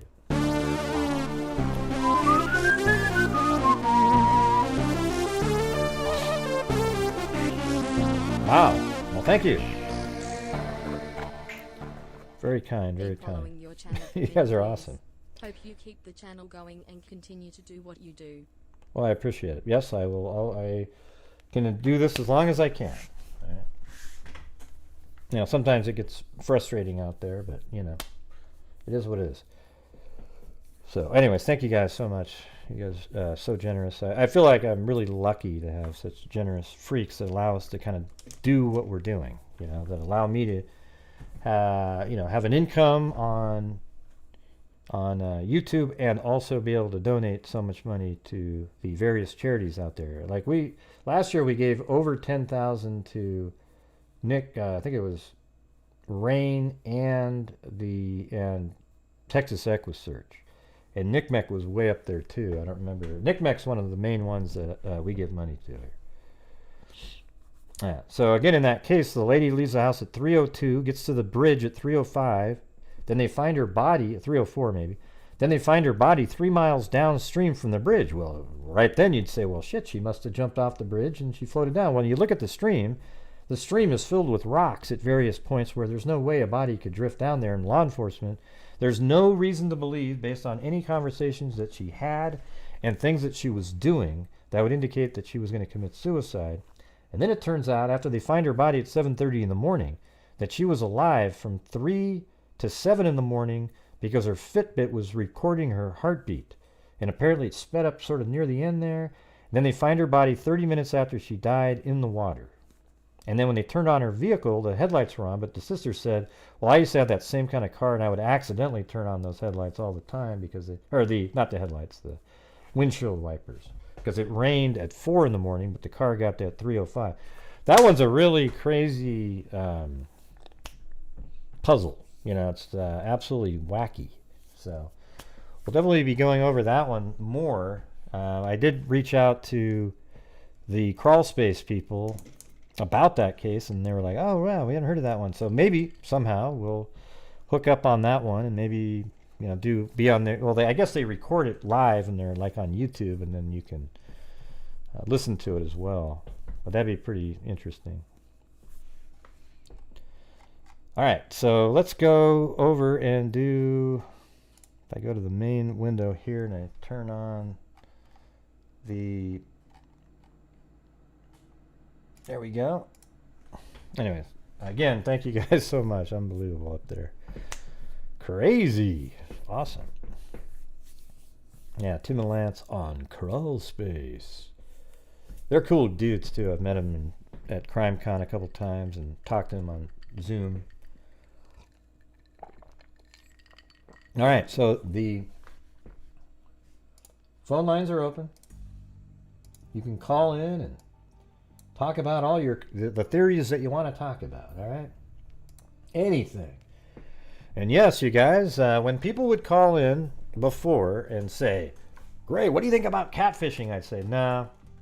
I would just kind of blow it off because we were all told that. Like, so if law enforcement tells everybody, no, we don't believe social media is involved at all, we think, then you're not going to sit there and spend all day looking at that kind of stuff. In this case, it turns out that, somebody even sent me the Anthony Shots conversation he was having with a friend of Libby's. Yeah, that was back in March of 2017. They said, what do you think of this? And I go, but at that time they were already saying it wasn't social media. So it's like, yeah, it's interesting. You know, it was so weird to go back and find that. I was talking to LM about that because she had also received the same information way back then. That's how long LM's been around too. She's been around right since the get-go. I was actually in a Facebook group the night the girls were missing and looking for them, and then, you know, just followed it ever since then. And I got to tell you, the first video that I put out was on February 22nd. That was the crime scene flow video, the very first one that I made, because prior to that, I had figured out like how things were moving, and I would call, actually get people to join using, what is that, Join Me or something, and I'd show them, and after a while I was like, what am I doing? Why don't I just record this and put it on YouTube? And boom, that worked for rational-minded people. They looked at it and went, wow, that makes sense. And that's when law enforcement was made aware of the video, because people turned me in saying, hey, that gray guy, he doesn't know shit. Then they get a hold of law enforcement. That gray guy, he knows too much. He knows too much, man. You got to check him out. And then I got wind of it. I saw the post on the Indiana State Police Facebook page, so I posted my video. I said, hey, well, check this thing out. And then one of them took it over to Robert Ives and said, hey, check this thing out. And so he called me up, and that's how I got to know him. There was never, So thank you, whoever did that originally.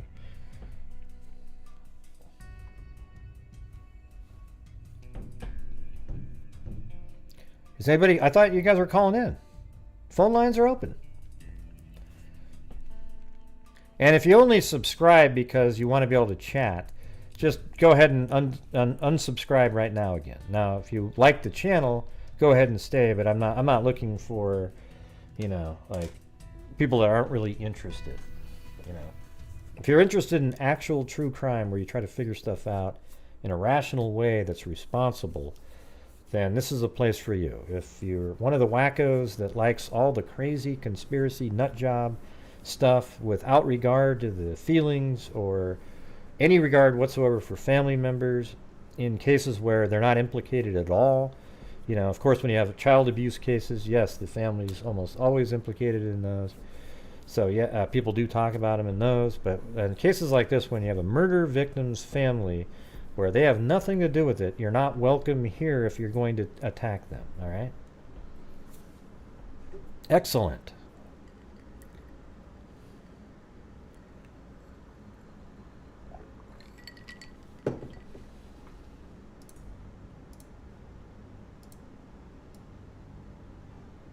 Yeah. And you're not going to get sensationalism here just to get subs and whatnot. What do you guys think of the interview, though? That was pretty good.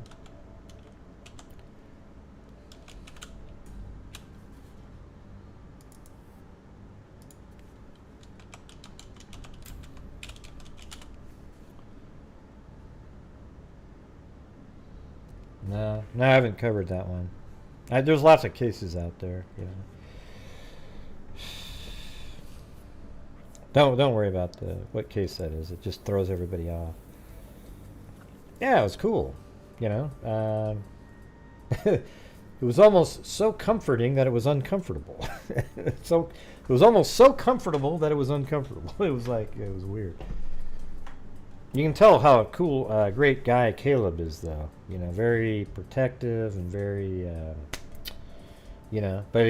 but he's not controlling, though. You know what I'm saying? Like they're just like this perfect little team together,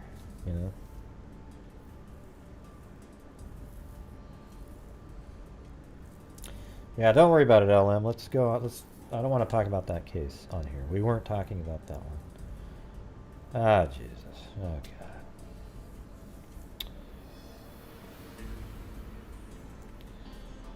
God. Let's see.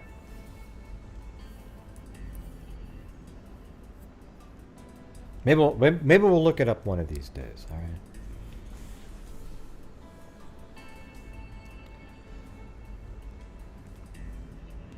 Yeah, they're awesome people. Well, thanks, Bobby. Yeah. And I think if you're a rational-minded person and you watch that interview and you're still questioning whether Kelsi's involved, then you're not a rational-minded person, all right? Because she has absolutely nothing to do with anything in that case, other than she was a sister and she dropped him off there. Okay, now I know that you ran out of material and you couldn't just go with what seemed more likely. You're going with the wacky stuff because you need something to cover, and you know that your viewers are only interested in the the sensationalistic garbage, then yes, you'll continue to make videos. You can bet money that tomorrow they're going to slice and dice clips out of this, and basically what I'm going to do though is if they use any amount of clips at all, I'm going to report their channels. Okay, unless they give me permission or ask for permission to use it, and they put my channel in the description. Okay, but if you just start using it, you're going to be copyright struck on those. Okay, just letting you know, because I know what you do with them. It's never accurate portrayal of anything. It's just slice and dice, add this sentence to that one, repeat it over and over and over again for emphasis. That is what it came down to, Beckley. But here's what I'm wondering is how come all of you don't go to those videos and comment and say, this is trash. This is gutter trash. This is, use some of the words Zozo uses.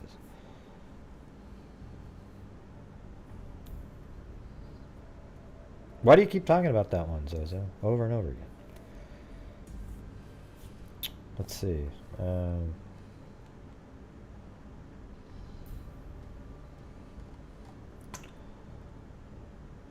Yeah, I haven't seen, when I'm on those channels, I'm like the only one saying anything in the comments. That's it. No, it's okay if you guys want to talk about it. Just, it's just everyone starts going, ooh, let's look at that one. It's like we're not even close to talking about it. Yeah, maybe he deletes them, but I'm not sure what they're doing. I know that he blocked me, the psycho from Australia, with the South African fake. He's just he's one of the most fake people that there ever was. Well, I've got these. Well, I can't even. I can't even imitate the guy, right? Because you have to do an accent.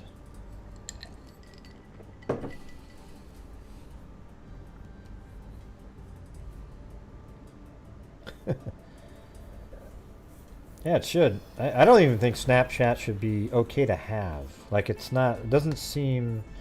It seems like it's almost intentionally made for pedophiles, doesn't it?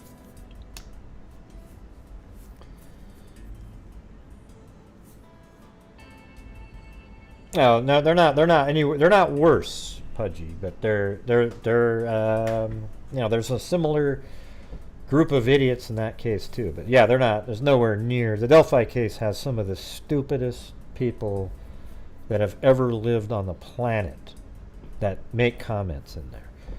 What I should do is go over to one of those videos and just read some of the comments that people make. Let's see how that works. Where is that? La la la la. Jeez, what a joke. Alright, let's see. Always this clever little music. Repeat, repeat, repeat over and over and over again.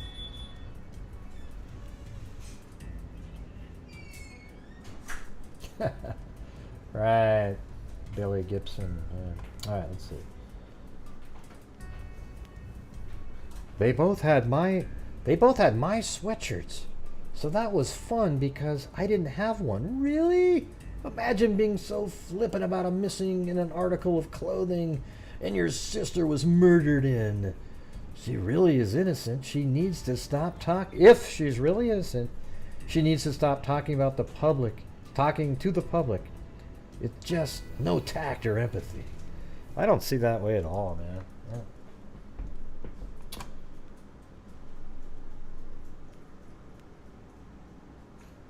I don't even want to read it. Every time I read them, I get more angry at them. They're just hideous.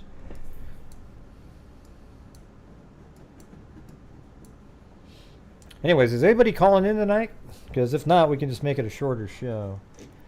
We have the numbers up on the screen. There were supposed to be all these really just great ideas and thoughts that were going to be coming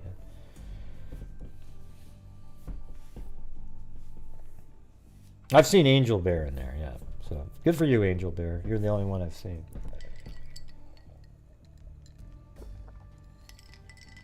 I don't know. Snapchat, you chat and it like disappears after a certain amount of time. Yeah, I guess they do think they do. Right, or you would. Right, Beckley. Right, of course. Yeah, right. Go look updates on the last few days missing people. What are you talking about?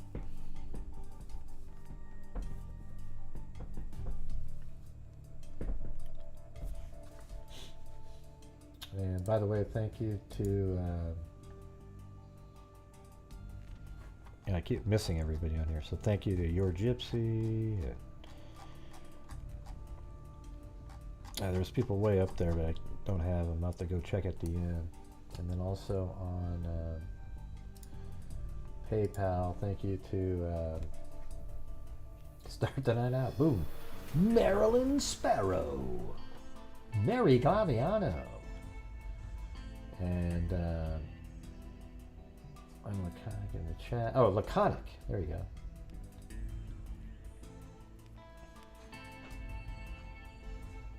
Oh. Okay, I won't read your message. Paulette Leonard. And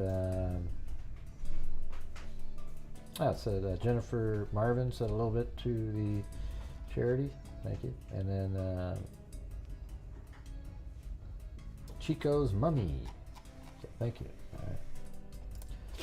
Yeah, so if you're somebody that's sending in directly to charity, you just send it right into charity. But you know, on my channel, during the month, I bring in funds and I try to donate over 50% of the net revenue from YouTube. It's always more than that, but sometimes a lot more. Sometimes, you know, if it's a really good month, it's quite a bit more than the 50%. You know. And yes, everybody, guess what? When I send in donations, I do write off the charity. You know, like I send it in. It's not like you think, like, oh, it's dollar for dollar thing. Okay, I do that because you'd be an idiot not to if you're sending money into charities, right? So, yes, that does help me out. But there's no way you can look at somebody and go, wow, look at that. This channel does a show every single night, and they bring in income to their channel. And instead of hoarding it and keeping it all, they donate a ton of it, a way more of a percentage than you would ever see on another YouTube channel. Of the ones that are monetized. All right, so there you go. Yeah, that's the part that sucks, is how YouTube just they take a way too big of a percentage. PayPal is a better option. You know, it's like if you don't mind. Like the thing about Super Chats, it's cool because it shows up on the screen. PayPal's don't, but if there's also the Streamlabs thing that goes to PayPal, but it shows up on the screen. So it's sort of a... Yeah, it's just amazing, Pudgy. Go look at the comments underneath some of these videos. They're always saying, you know, it's just... I don't think anybody I don't think there's been a YouTuber that's been more open about what we're doing here.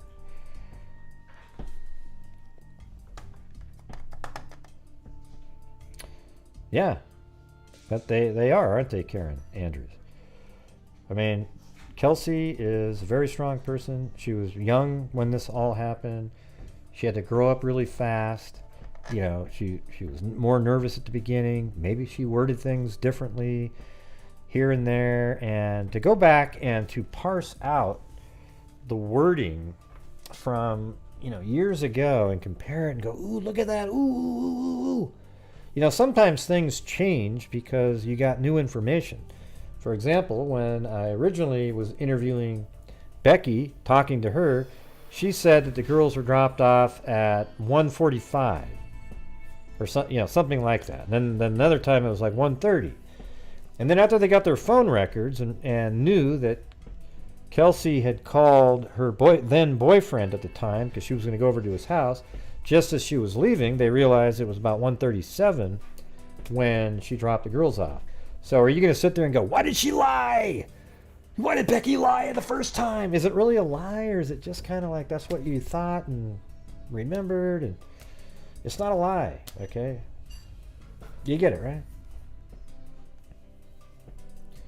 Welcome, Beckley. he could write it off, but he's actually capped. Yeah, there isn't really. Carter created rumors not clearing the family when asked. No, that nobody ever clears family. BBB. You ever see the like ask people? They go, well, we're not looking at them, but we haven't cleared it. You know, nobody's been cleared yet. They always say that. See, BBB, you're one of the conspiracy nut jobs, aren't you? Yeah, I can tell by every one of your comments is weird. It has nothing to do. You're conspiratorial towards the family, right? Yeah. Wow.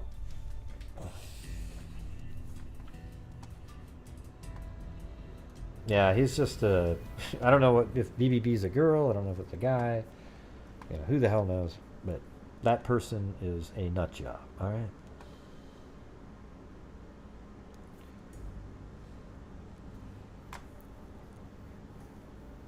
Yeah, one of the things I would say that Carter didn't do very well was when he was with the sketches. Okay, like he said, the old sketch is now secondary to the new sketch. The person you're seeing right here is the person we're looking for.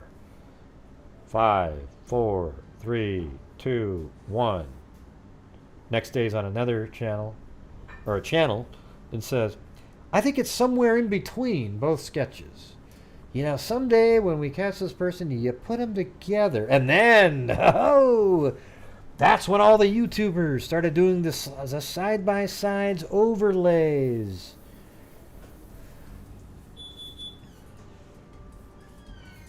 Yeah. It is, Colin. Definitely shitty.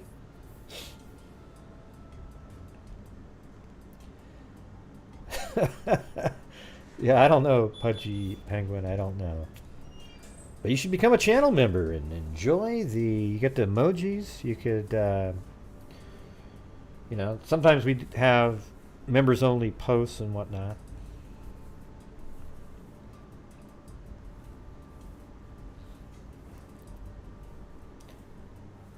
Side-by-sides or what Carter asked me. Yeah, he asked them not to do that.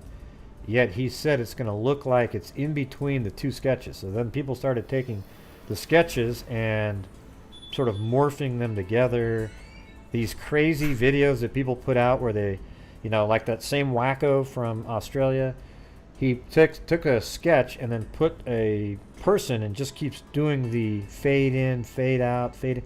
Do you know how many people have overlaid with the sketch? I would say it's in the thousands. And here's the weird part, everybody. You know when you put the side-by-side, put a 1 if you've seen the sketch next to a face, a human, and thought, wow, that does kind of look like the sketch. Put a 1 if you've seen that. Yeah, I mean, this is just me, you know, just generally asking if you've seen that.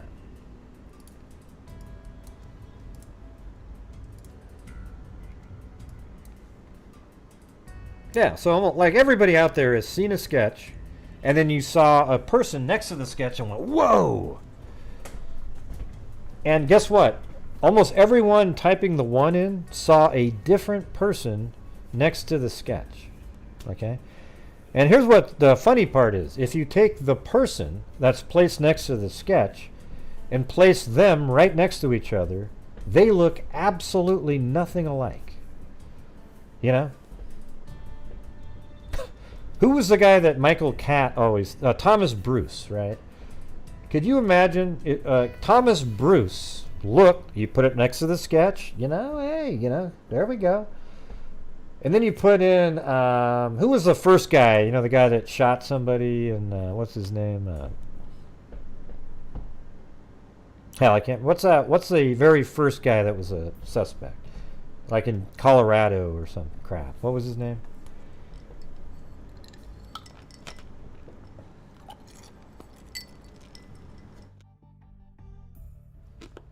Yeah, Daniel Nations. Thanks. Yeah, so think about that. Like, now do this. Put Daniel Nations. I already said Daniel Nations. After you said Nations. Put Daniel Nations' face right next to Thomas Bruce. They don't look anything alike, but both individually next to the sketch are like, whoa! And that just shows you how vague sketches are. They really... So when these people do take a sketch and blur it and fade it in and out over a picture and try to line it up with the eyes and everything, ooh, ooh, ooh, ooh, ooh, as if the sketch was so perfect. You know, it's mind-boggling, but it works. You know, it sells a person to the suckers that watch those videos. And yes, they are suckers.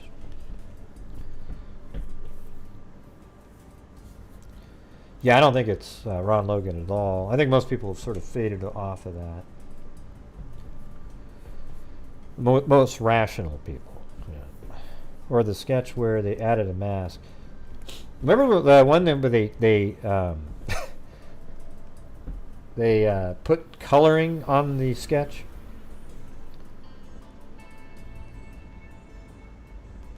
Yeah, well, the reason Kelsi and Libby were the way they were, good kids, was because Becky raised them, right? It has nothing to do with their biological mother, who is just, I don't know what the deal is there, but she's always really kind of hateful on law enforcement, and it's very strange.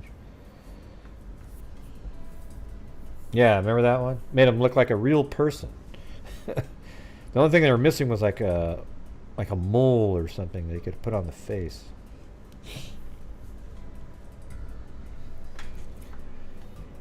My artwork's covering up my... Maybe that's good though.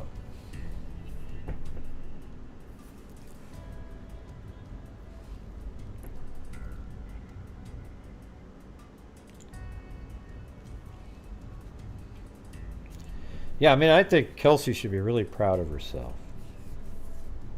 And especially having to deal with so many messed up people that think they're so sleuthy and interesting. And when it all said and done, they are going to be so... well, they won't be embarrassed because they're probably what they call narcissists themselves, right? So they're going to go, well, she still said the things she was doing. Why would she do that if she didn't have any... Well, because you looked at it weirdly. You're strange.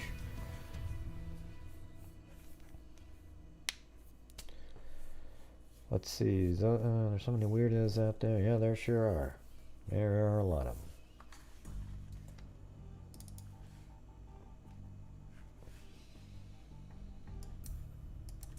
Come on, man. Nobody's calling in on this case. All right. Well, forget it then.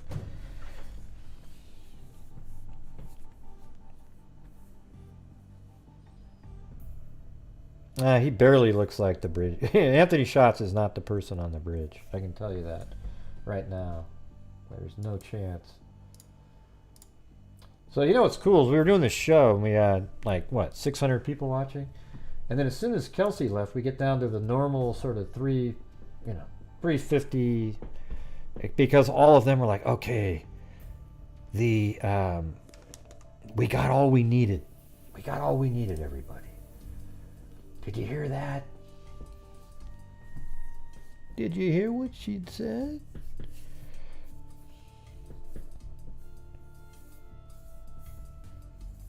No, BB, there aren't, the rumors out there are only created by the crazy people on social media. Okay, there's no rumors related to the family. There's nothing like that. What they would be great is if they came up and started talking more about the, Anthony Schatz, Kagan Klein, that kind of stuff.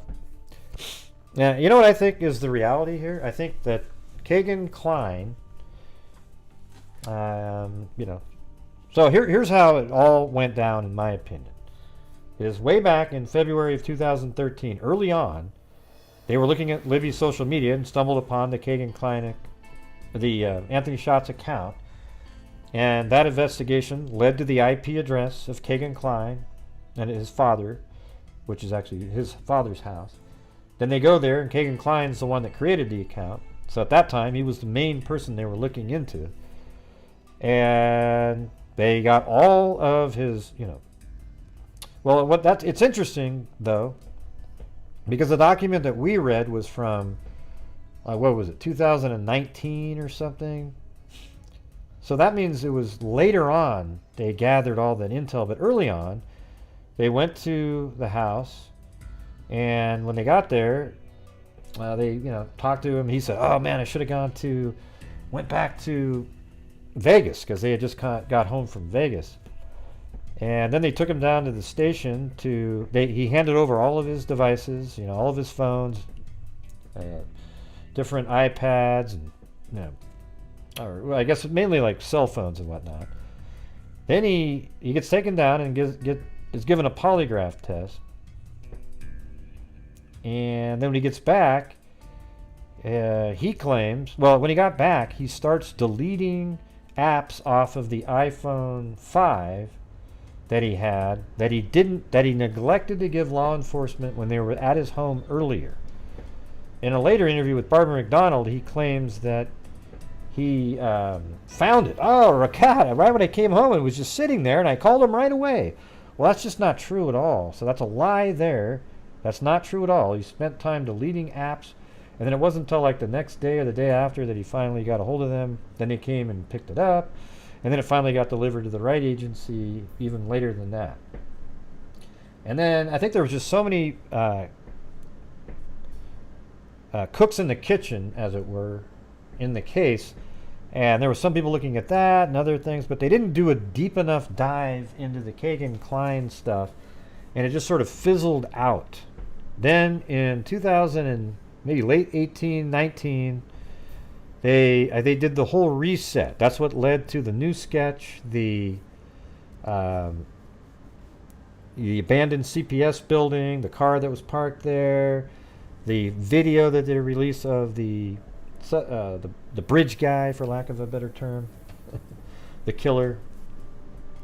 And during that reset time frame is when they got further intel. They probably did a reset, went back to that, and went, whoa, and then that led to them finding a Dropbox account that Kagan Klein shared with other people that led to one of the largest child pornography rings in Indiana state history. So that means that there was a Dropbox account that Kagan Klein and other people were using to upload some of their, conquests videos that they made on Snapchat and whatnot, and they would share it with other people. And so now that you realize that that's what was going on, it really, and you realize that account was communicating with Libby on the day of, that is, and the weekend prior, that's crazy, right? It almost feels like, how can it not be related? And then also, remember when he was in Las Vegas? He took another phone with him, and on that phone, we don't know what was on that other phone. I think it was the Samsung.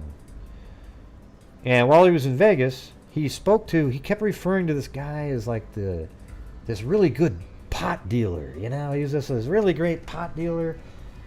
But was he really, though? Was there something else on that phone that he was transferring to somebody? Because while he was in Las Vegas, he also did a factory reset on the Samsung before he got back. So why would he do that? That's really crazy, right? So anyways, I think what happened is over all this time, they really started putting pressure on Kagan Klein, and he was about to come forward with some information. He was going to cut a deal, and then he decided his lawyer probably convinced him not to, that he could get a better deal. So then I think law enforcement at that moment wanted to put pressure on him and leaked the Anthony Shots account and maybe even linked the information on the Anthony Shots account being associated with Kagan Klein to maybe a media outlet. Then that got out there. Okay, and then remember recently where he was supposed to go to trial or have more hearings, and then they canceled all those? And I wonder if right then he said, okay, let's work on another deal, and that's what they've been doing since then. All right, let's see.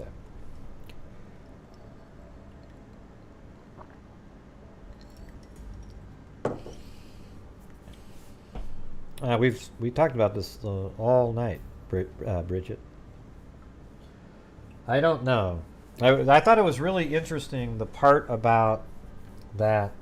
I mean, I had heard it before, but I just forgot to think about it. Was the part about Libby was asked. I mean, Libby asked Kelsi, "Hey, you want to go to the bridge too?" And so that's weird. If you were really doing some clandestine meeting of a guy on Snapchat, would you have wanted your big sister to go that you hadn't told about to go? I don't know. That makes it seem like the trip was random.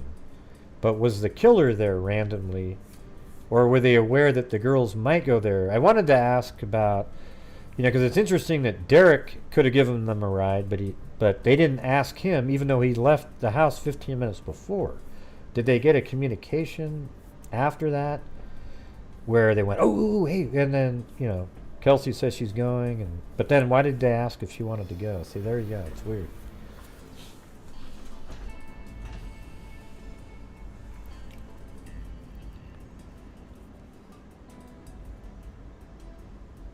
We could be very bad about what? Who knew? What are you talking about? What are you talking about, LM? Hey, Baba.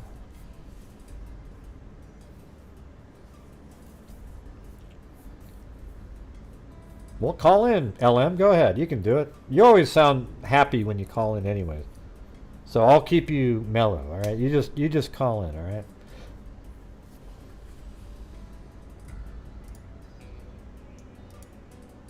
Oh, wait. I got to start a new meeting. That's not going to work anyway.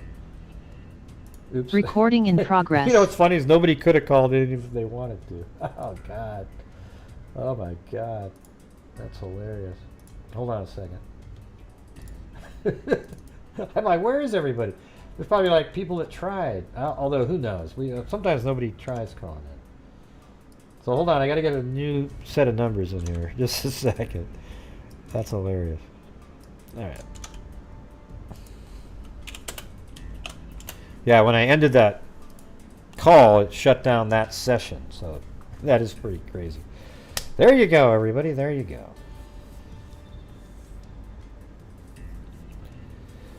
Yeah, it's like, what if they knew something about, like, that they might go there? I don't know. They're going to try to get there somehow. Now, now the correct number's up there. So all you wackos that want to call in, go ahead.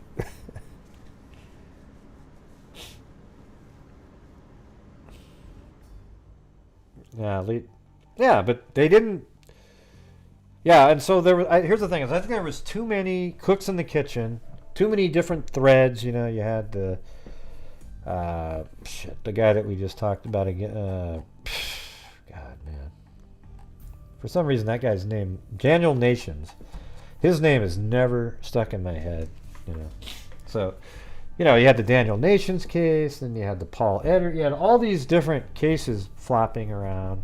And, people just not being sure. I just think that they didn't dig deep enough into the Snapchat and all that stuff because they just didn't do it. I mean, the FBI actually was interested. They're the ones that got the warrant and everything. Don't you find that interesting? That the FBI was... I mean, wouldn't that be crazy? Because that just shows you how good the FBI is. That they were on it right at the beginning. I wonder if any of their guys were a little bit frustrated, like, well, why come you didn't get a little bit more information? Or maybe they put out some subpoenas that took 2 years to get back because some of these companies are foreign and they don't respond right away, so you just got to keep going and going. And then finally they get the stuff back and it shows the communications, and maybe that helped them also switch, right? You didn't try for hours, LM. You didn't even try. You would have said, hey, Gray, I tried the number. It doesn't work. All right.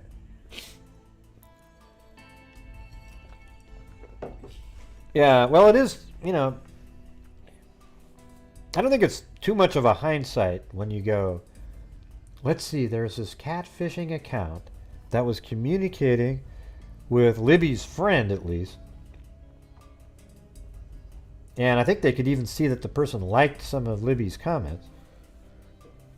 That I don't think it's a hindsight to say, man, they really should have dug deep early on that, because that is a huge clue. And it sounds like they did dig somewhat deeply, and maybe they were interested at the time, but then lost interest. And then during the reset, they came back. Yes, Tony Klein does have a very violent history. Yeah. I mean, horrendous stuff. Yeah, you should go watch, listen to some of the Murder Sheets podcasts. They've interviewed people. Absolutely scary stuff. I mean,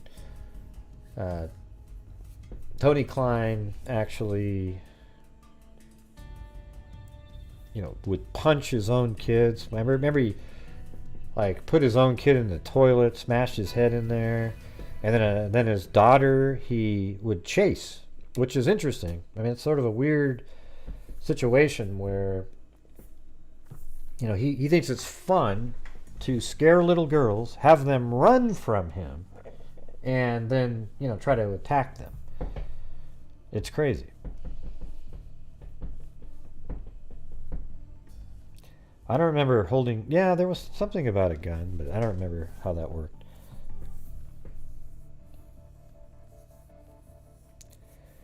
Well, wasn't he arrested? I thought he had to spend some time in jail, but I don't know. I think it was they always went, oh, it's the meds. It's the meds. Because remember that one time where he was away, then he had to come back, then he got to come back later?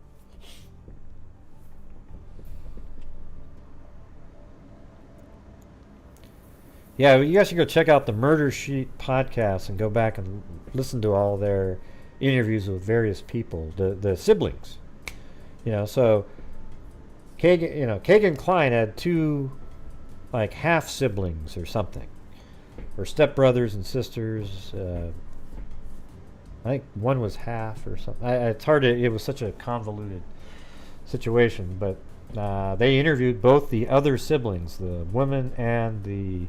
They didn't have her voice on though. They just read hers, but they actually had the brother on, and I mean, what a nightmare.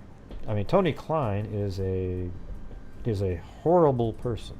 Okay, and you remember that one of the things that's really interesting is the search on the phone, where it was it was all these sexual kinds of things.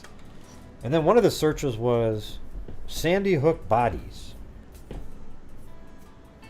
mean, who the hell looks that up amongst sexual searches? I mean, the sexual searches were already disturbing in terms of what they were in general. But then you say, oh, I want to see the bodies at Sandy Hook, Then that opens up the door for a lot of really sort of uncomfortable theories, right?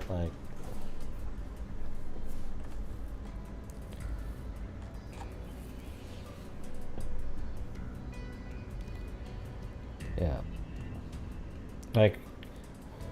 Here's a theory that would be, it's kind of remote, but a sort of a snuff film situation where there's these sick people out there that like watching kids get killed. They took a video of it. And when I say they, I mean the killer.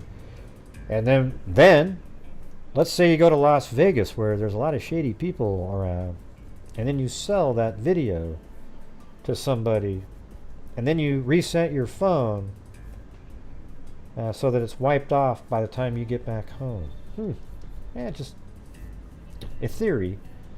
Pretty crazy. I mean, I know it's out there, but given what we've heard, this Dropbox account, I don't think it's that remote there.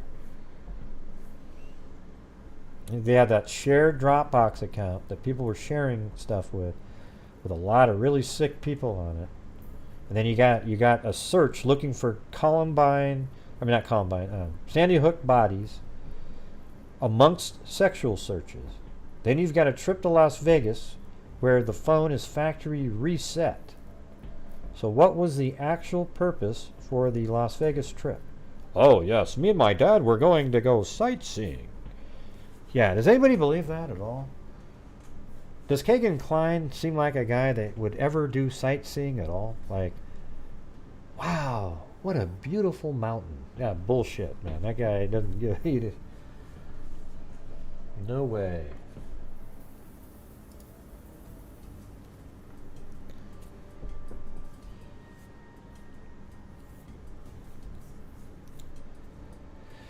Well, what I said, Deborah, I've said, so you probably don't watch my channel ever, but what I've said on the whole situation, here, let me move over to there. This thing, that's a different case there.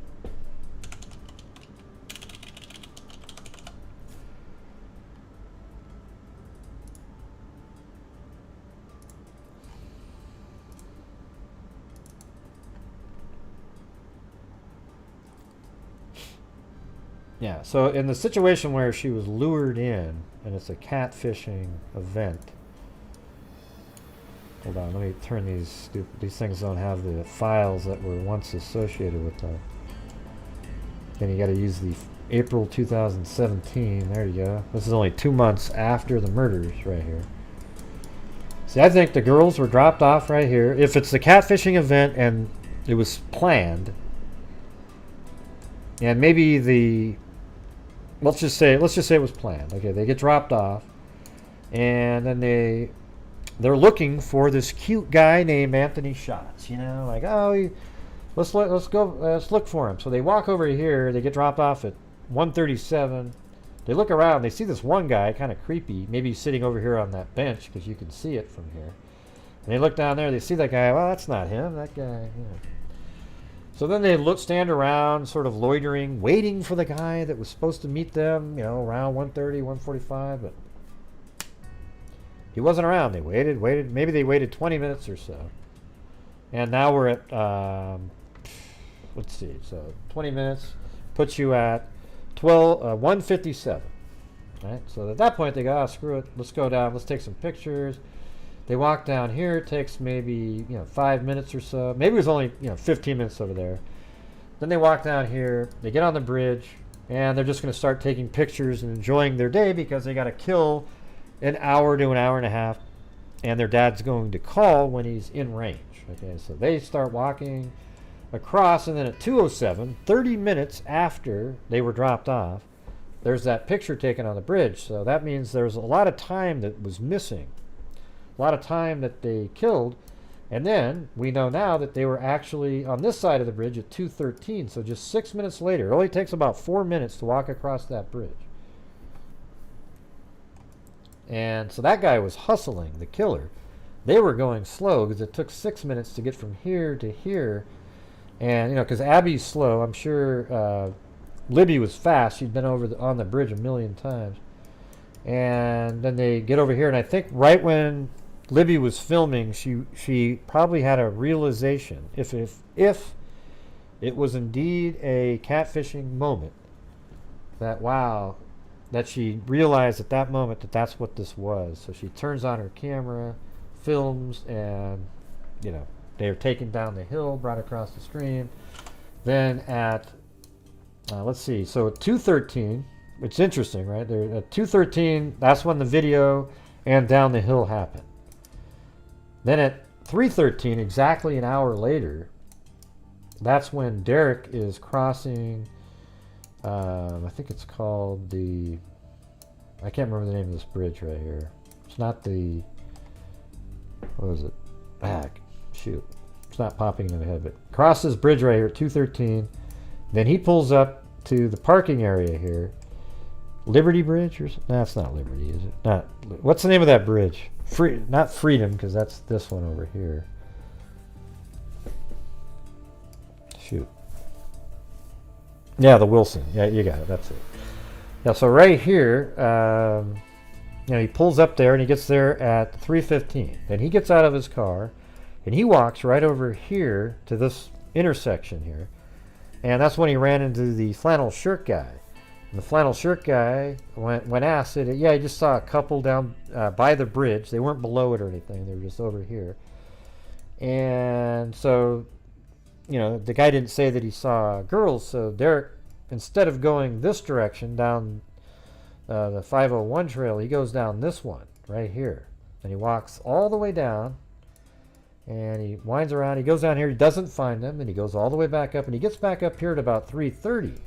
What's interesting is that from a source, who's two different sources I got it from, they believe that the killer was there for 20 minutes of the time that Derek was there. So if Derek got there at 3:15, that means the killer was still there at 3:35.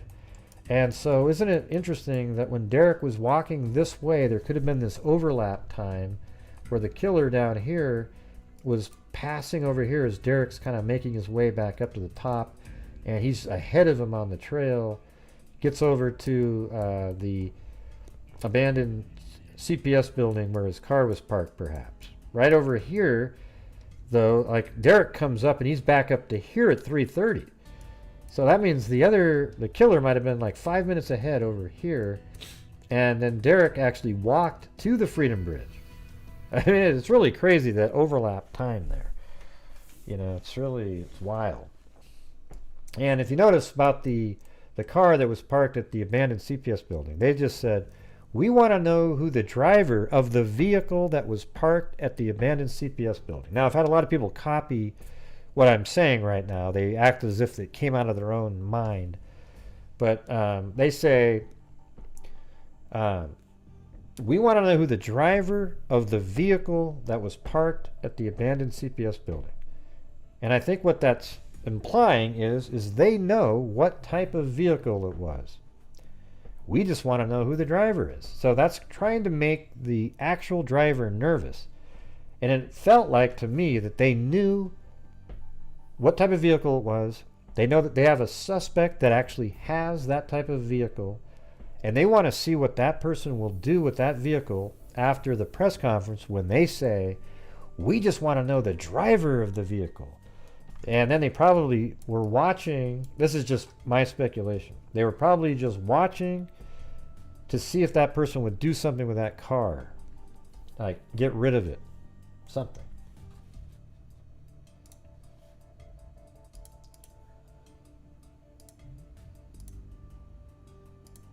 Hey, LM, weren't you going to call in? Maybe you tried. I don't know.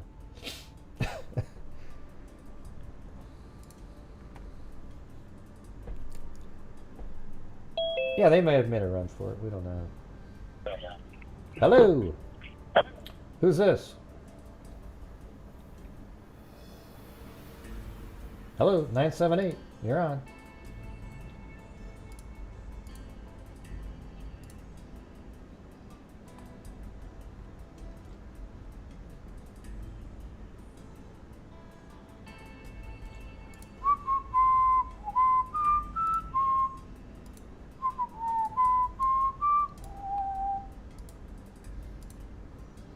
I know there's somebody sitting here, but they're not answering.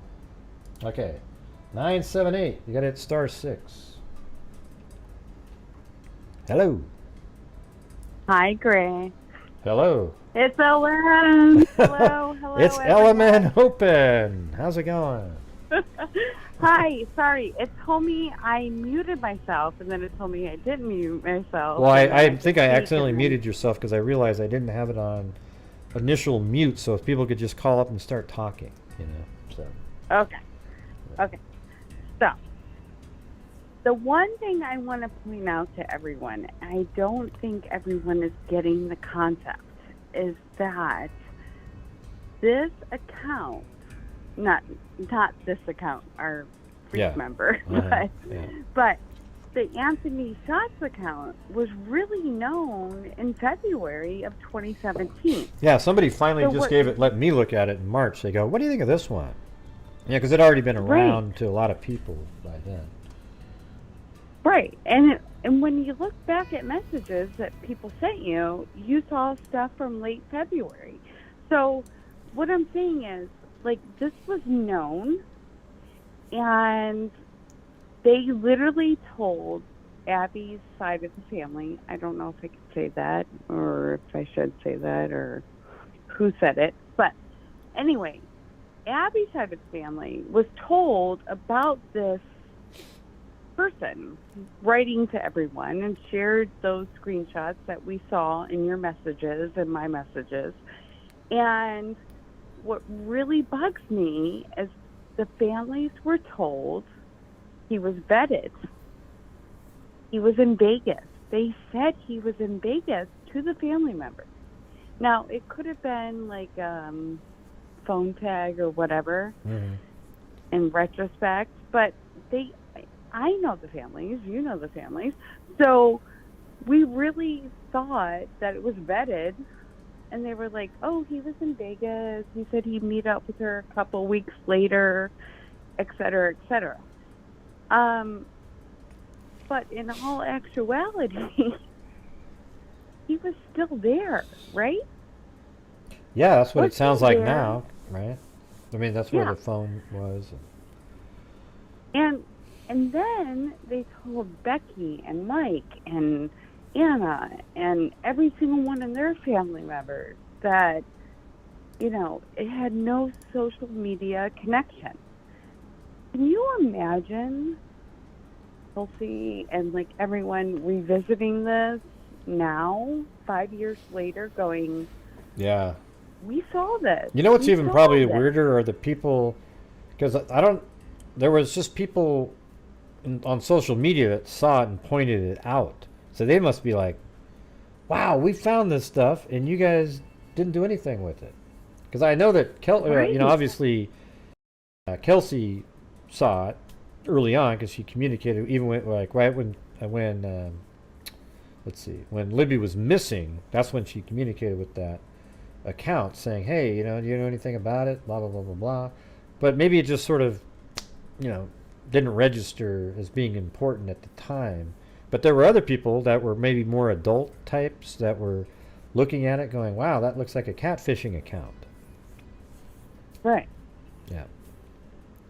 It's just, I mean, I just remember when Becky found out this, before, a year ago or whenever this all came about. Yeah, December. She was just completely devastated.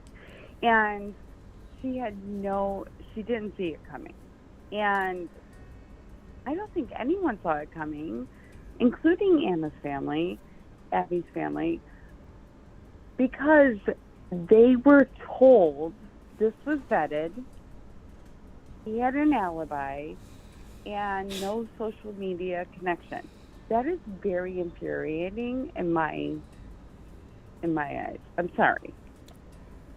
Yeah, no, it is. But I love law enforcement. I'm not being like negative law enforcement. I don't think they actually realized what they were getting. Maybe they were following like the child pornography. Well, it might have taken a long time to get They back did. the results from getting Right. like these international warrants that you got to get. But I just feel really bad because they had this information, and if they would have known, they would have done something. They would have tried harder. They would have, like, it was completely vetted out, as Yeah. far as I know. Yeah, well, I don't think it was completely vetted out. They just couldn't find. Here's what they probably couldn't But I find: mean, a direct as far as connection. the No, they probably families couldn't go. find a direct communication between Kagan Klein and Libby at the time. They probably just couldn't find that Right. because the stuff that we see in this document now, that was way later. That was after the reset and investigation, and all the stuff that we see that was on the phones. I think some of that was from back then, but there was still nothing that had it. There was no pictures of Libby and those kind of things. So Okay, so when they first went to the house, do you remember? Because we all were wondering why they went to Purdue, remember? But they didn't really tell us why they went to Purdue. I just remember seeing it in a newspaper article that, like, the third search warrant was in Purdue. And I didn't even equate it to the Anthony Schatz account because the information I got from one side of the one of the families, was it was already vetted and fine, right? Like, it was clear. So, but I don't think there's any manipulation in that family's part. So, for the trolls listening, it wasn't really like, they literally thought it was vetted and clear. Yeah. So, well, what's weird is like, but even if law enforcement was aware of it. The FBI was there on February 23rd at Kegan Kline, their house. So it's like, they're like, why didn't they tell anybody? Well, who cares? Even if they didn't, they already were aware of it. They made it there. You're making it sound like it hindered something. I mean, they were not you. I'm talking about the people that are saying. I know you mean. Yeah. I don't know. Crazy. I just feel so sad for the families because it was in their inbox. It was known. It was part of and they were told no social media involvement, and this guy was vetted. I just feel really bad for them. Yeah, no, that makes sense. And I don't know how it would change anything, but I think if they had an inkling, they would have looked harder or like tried to help more, or I don't know. Yeah. Well, to me it just sounds like they just kind of like that whole thing about there was just too many people, too many directions going, and nobody put things together. Right. I mean, think about it. They had Ron Logan going. They had the guy that worked at the cemetery. Like, they had the first guy. Oh man, why'd you bring that up? I don't even know that whole thing about the guy that worked at the cemetery. Oh boy, here we go. No.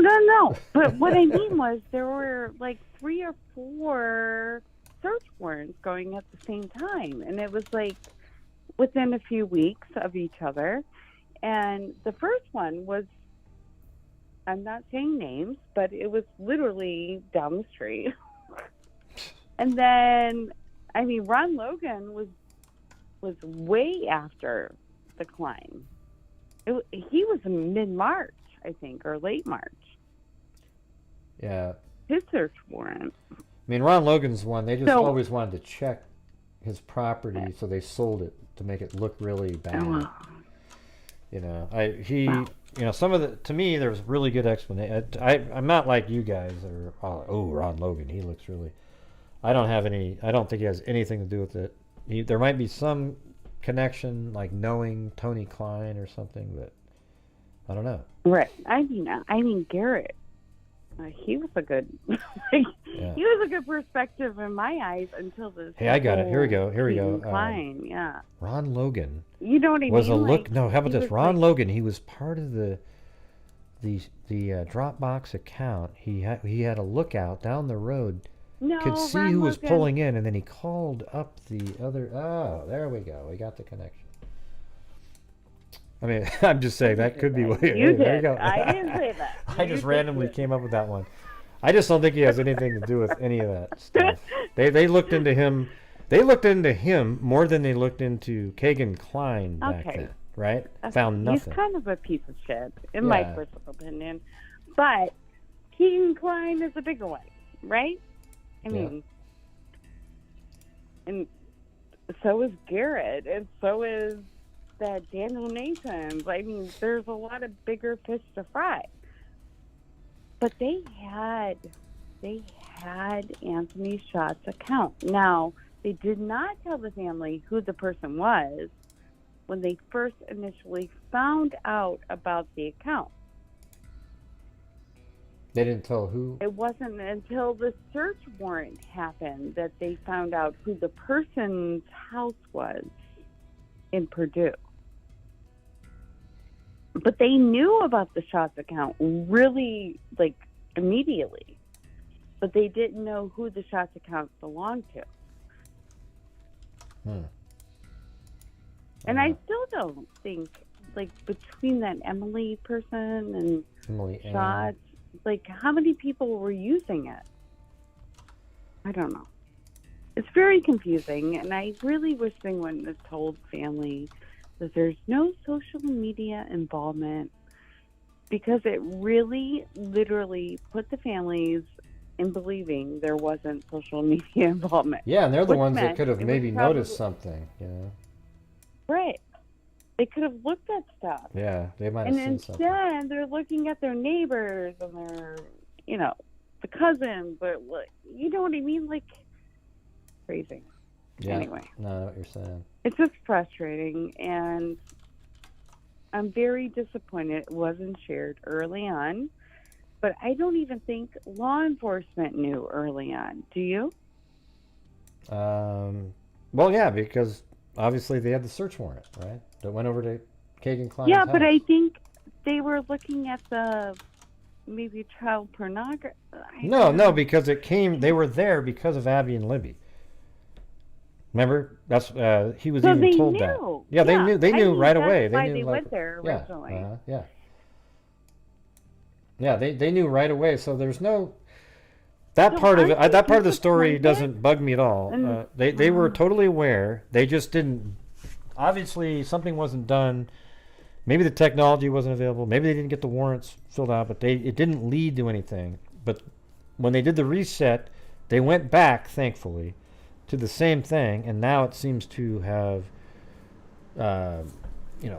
revealed some things that's really interesting. So, and Yeah, I think was they're on the just right reading path. chat, and somebody was like, "Ron Logan's connected to Anthony Schatz." I never said that. So HB, sorry, honey. Huh. I never said that. Yeah, I was there's talking no about- connect. We don't know of any connection.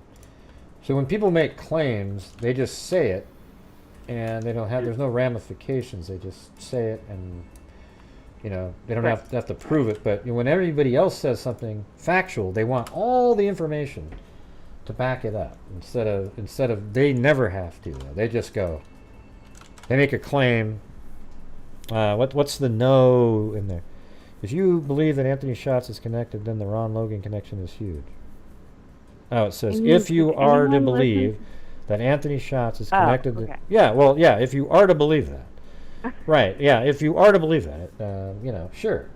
Yeah, I wasn't saying But I do believing it know- doesn't mean it's real. That's what I'm saying. But you know what's super frustrating, Gray? Even for you that's been covering it from like day one, and like the family members and everyone, they knew about this. And they specifically said he was alibied, he was vetted, at least as far as the one side of the family that I heard from at that moment in time in 2017. And then and now it comes back up. I would be so infuriated. Yeah. Well, I mean, they are I'm disappointed. infuriated. I mean, They are it's infuriated. like- They're mad. So. Yeah, that's what I mean. I just feel really bad for the families, and Yeah, well, they should be mad too. I don't That's the know. thing. They deserve to be mad.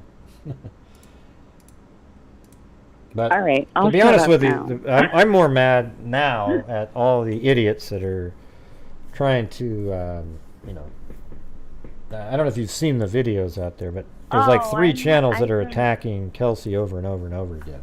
It makes me sick. So first of all, Kelsi is, I'm gonna cry, but Kelsi is one of the most beautiful people in the whole wide world. She Yeah, she's awesome. literally has given her whole life to her sister. And then when she wants one moment of peace, like one moment Yeah. to be with her, you know what I mean? Like, Well, what you they just always try to can't say give is, that. she's not about her sister enough, like it's all about her and blah blah. No, it isn't though. It's like she's doing all these things for her sister. That's the reality of it. Right. But they don't want to see it. They're just psycho. I don't really have another word for them. It's insane. It's actually insane. I've never seen someone more dedicated into finding or fighting for justice than Kelsi. I mean, honestly.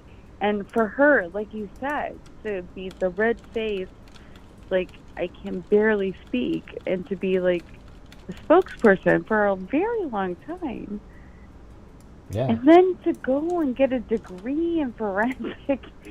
Or whatever. I'm not sure what it's actually. It's like maybe psychologist or something. Right. Was her first degree is psychology, but then she got forensic science, I think, or is it forensic something? I don't know.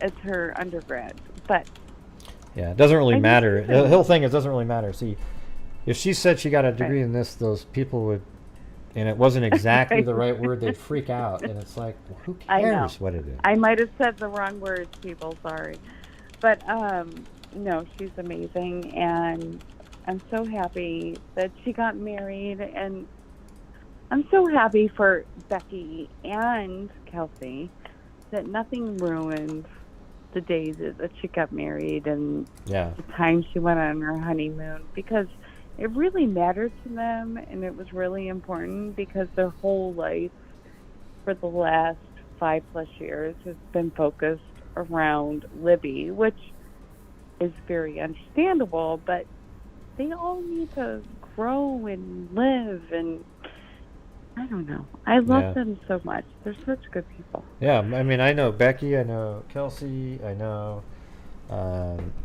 Mike somewhat, you know, like I've met Mike like, you know, probably 3-4 times, you know, but he, and I did a Zoom with him one time, and he's a nice person, you know, like, it's really bizarre, this whole situation.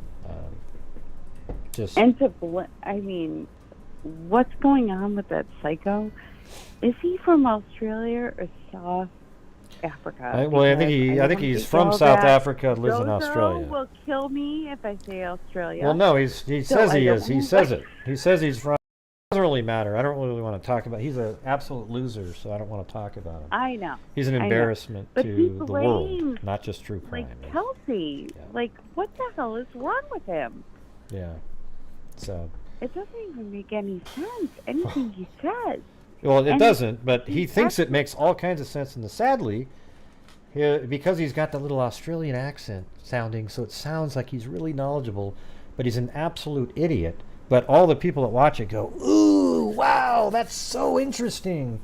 And it's absolutely embarrassing and disgusting. And imagine, these same people that watch that channel are, they're going to serve on a jury. They're a jury of your peers, okay? Wow. Unbelievable. So, anyways, I'm gonna get going now because it's been 3 hours. Okay. Sorry, I didn't mean to talk. But I always like when you call in. All right, you're a lot nicer when you call in. Yeah. Thank you, everyone. All right. Bye. Talk to you later. Have a good night. Have a good one. Bye bye. And that was LM, as in Element Open. All right. Yeah, it is. It's just makes you just cringe. I know people don't like it when I talk about it, but it's worthwhile to mention. Okay, so here we go, everybody. We're going to do a spin tonight. We're going to do a spin for the Everything mug, and let's see. We'll do 3 notebooks, all right? Because tonight's made up for, we got a few really crappy nights early in the month, so hopefully it made up for a couple of those, so that was good. You guys are awesome. What does that mean? Someone got me a sub. What does that even mean, Pudgy? Wow, I mean, wow.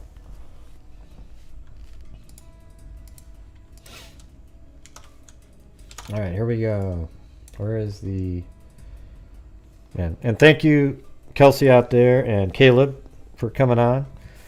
I thought it was an interesting show. I thought she answered a ton of questions. And see, here's the thing, you guys. When you watch the wacko channels out there, they what they do is they suggest things.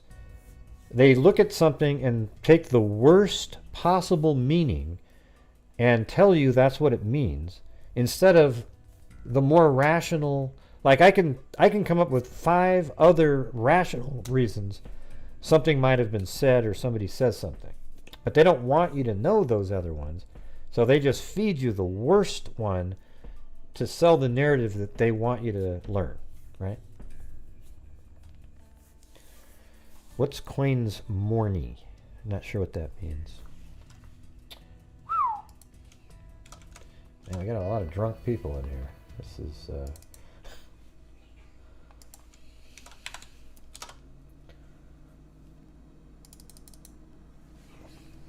Yep, there's HB. We're gonna throw you in there then. You got a shot. You got a shot.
Thank you to Alicia Barnett, Alley Cake, Amber Maiden with a cat eye, Candalee Woodward Stone, Erica Fox with a double cat eye, quadruple, excuse me, Georgina Stoliker, HB, Jennifer Marvin, JSD, Kathy Friedenmaker, Laconic, LM, Mag with a double cat eye. Thank you very much. Marilyn Sparrow, Mary Glaviano, Nicola Reed,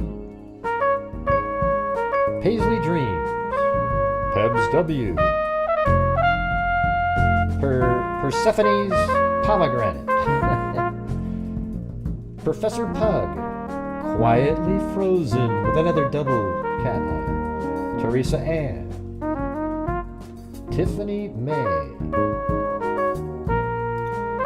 Valoma Unstuck, Your Gypsy, and also this account. All right, so thank you guys very much for supporting the channel. All right, you guys, so now we're going to shuffle and we're going to spin. Here we go. Here we go. Ready? This is for the Everything Mug. That's right, the Everything Mug. And that makes sense. Erica Fox with the quadruple cat eye. All right. Now we're going for the... So don't forget to send me an email, Erica, with your address, and we'll ship off the Everything Mug. All right. Now... And if you want the notebook instead, you can let me know in the email.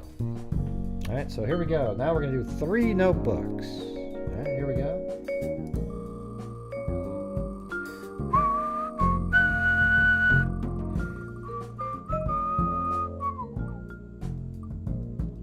Hey, and it's Paulette Leonard.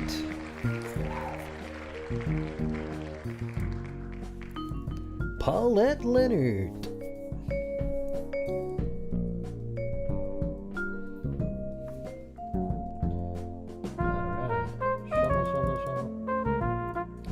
Oh, spin again. So there's still 3 more notebooks out there. Yes, the notebook's that good, people want to give it away. Oh, and it's quietly frozen. Do you want the notebook this time, quietly frozen?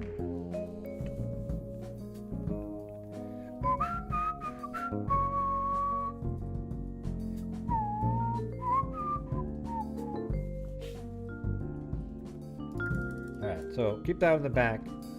There's 2 more here.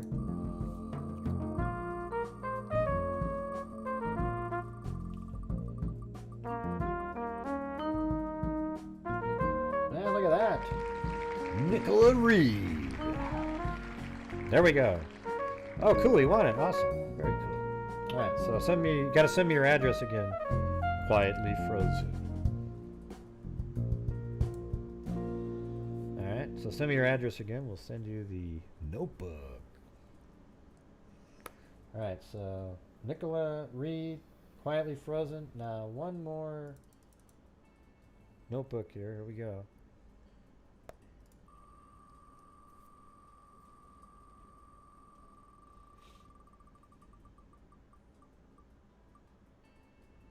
Oh, Marilyn Sparrow. There you go. Well, there you go, everybody. Thank you. Very cool, very cool. And I hope you guys enjoyed the show tonight. I know it was, another longer, 3 hour, well, usually 3 hours. I guess it's not really long in terms of other shows that we've done, but was went quite a ways after. Sorry for not having the right phone number up there for the first 45 minutes of the call-in portion. I'm sure somebody probably tried to call in, but anyways, when you see people out there trashing the family, just make sure you say something about it. Okay, you don't need to spend all day there. Just make your comment and get the hell out. If you feel like you want to report their channels for saying those types of things, and I don't know if it's illegal or whatever, but it seems like it's harassing. To me, it's just like wow. But if you see something that's harassing somebody, definitely that's what you should do. And when you're on a channel and you make a comment and people are always attacking you and you're commenting back, that's not harassing anybody. It's like you're just trying to defend yourself. What's harassing is when you go after, it's like bullying. It's the same thing. You're going after somebody, they're going after them, and there's nothing they can do about it. Okay? All right. So, anyways, there's a lot of disgusting stuff that goes on YouTube, and hopefully on here you never see that. Now, you might think it's disgusting when I go after the wacko people, but I don't look at it like that. I look at it like it's just something that needs to be said, You can't just let people do that. It's Kaleb. But hey, thank you, Half Rudder. We'll put that in for tomorrow. There we go. Got in there. Anyways, thank you guys very much. We will see you guys tomorrow. And thank you guys very much. And also, thanks again to Kelsi and Kaleb. You guys look great together. You seem like a really great young couple. I'm sure when you have kids, you'll have an amazing little family going on there. It's going to be awesome. And for all those wackos that keep attacking them, just stop, okay? Try to do something useful with your lives, because it's not helping anything, all right?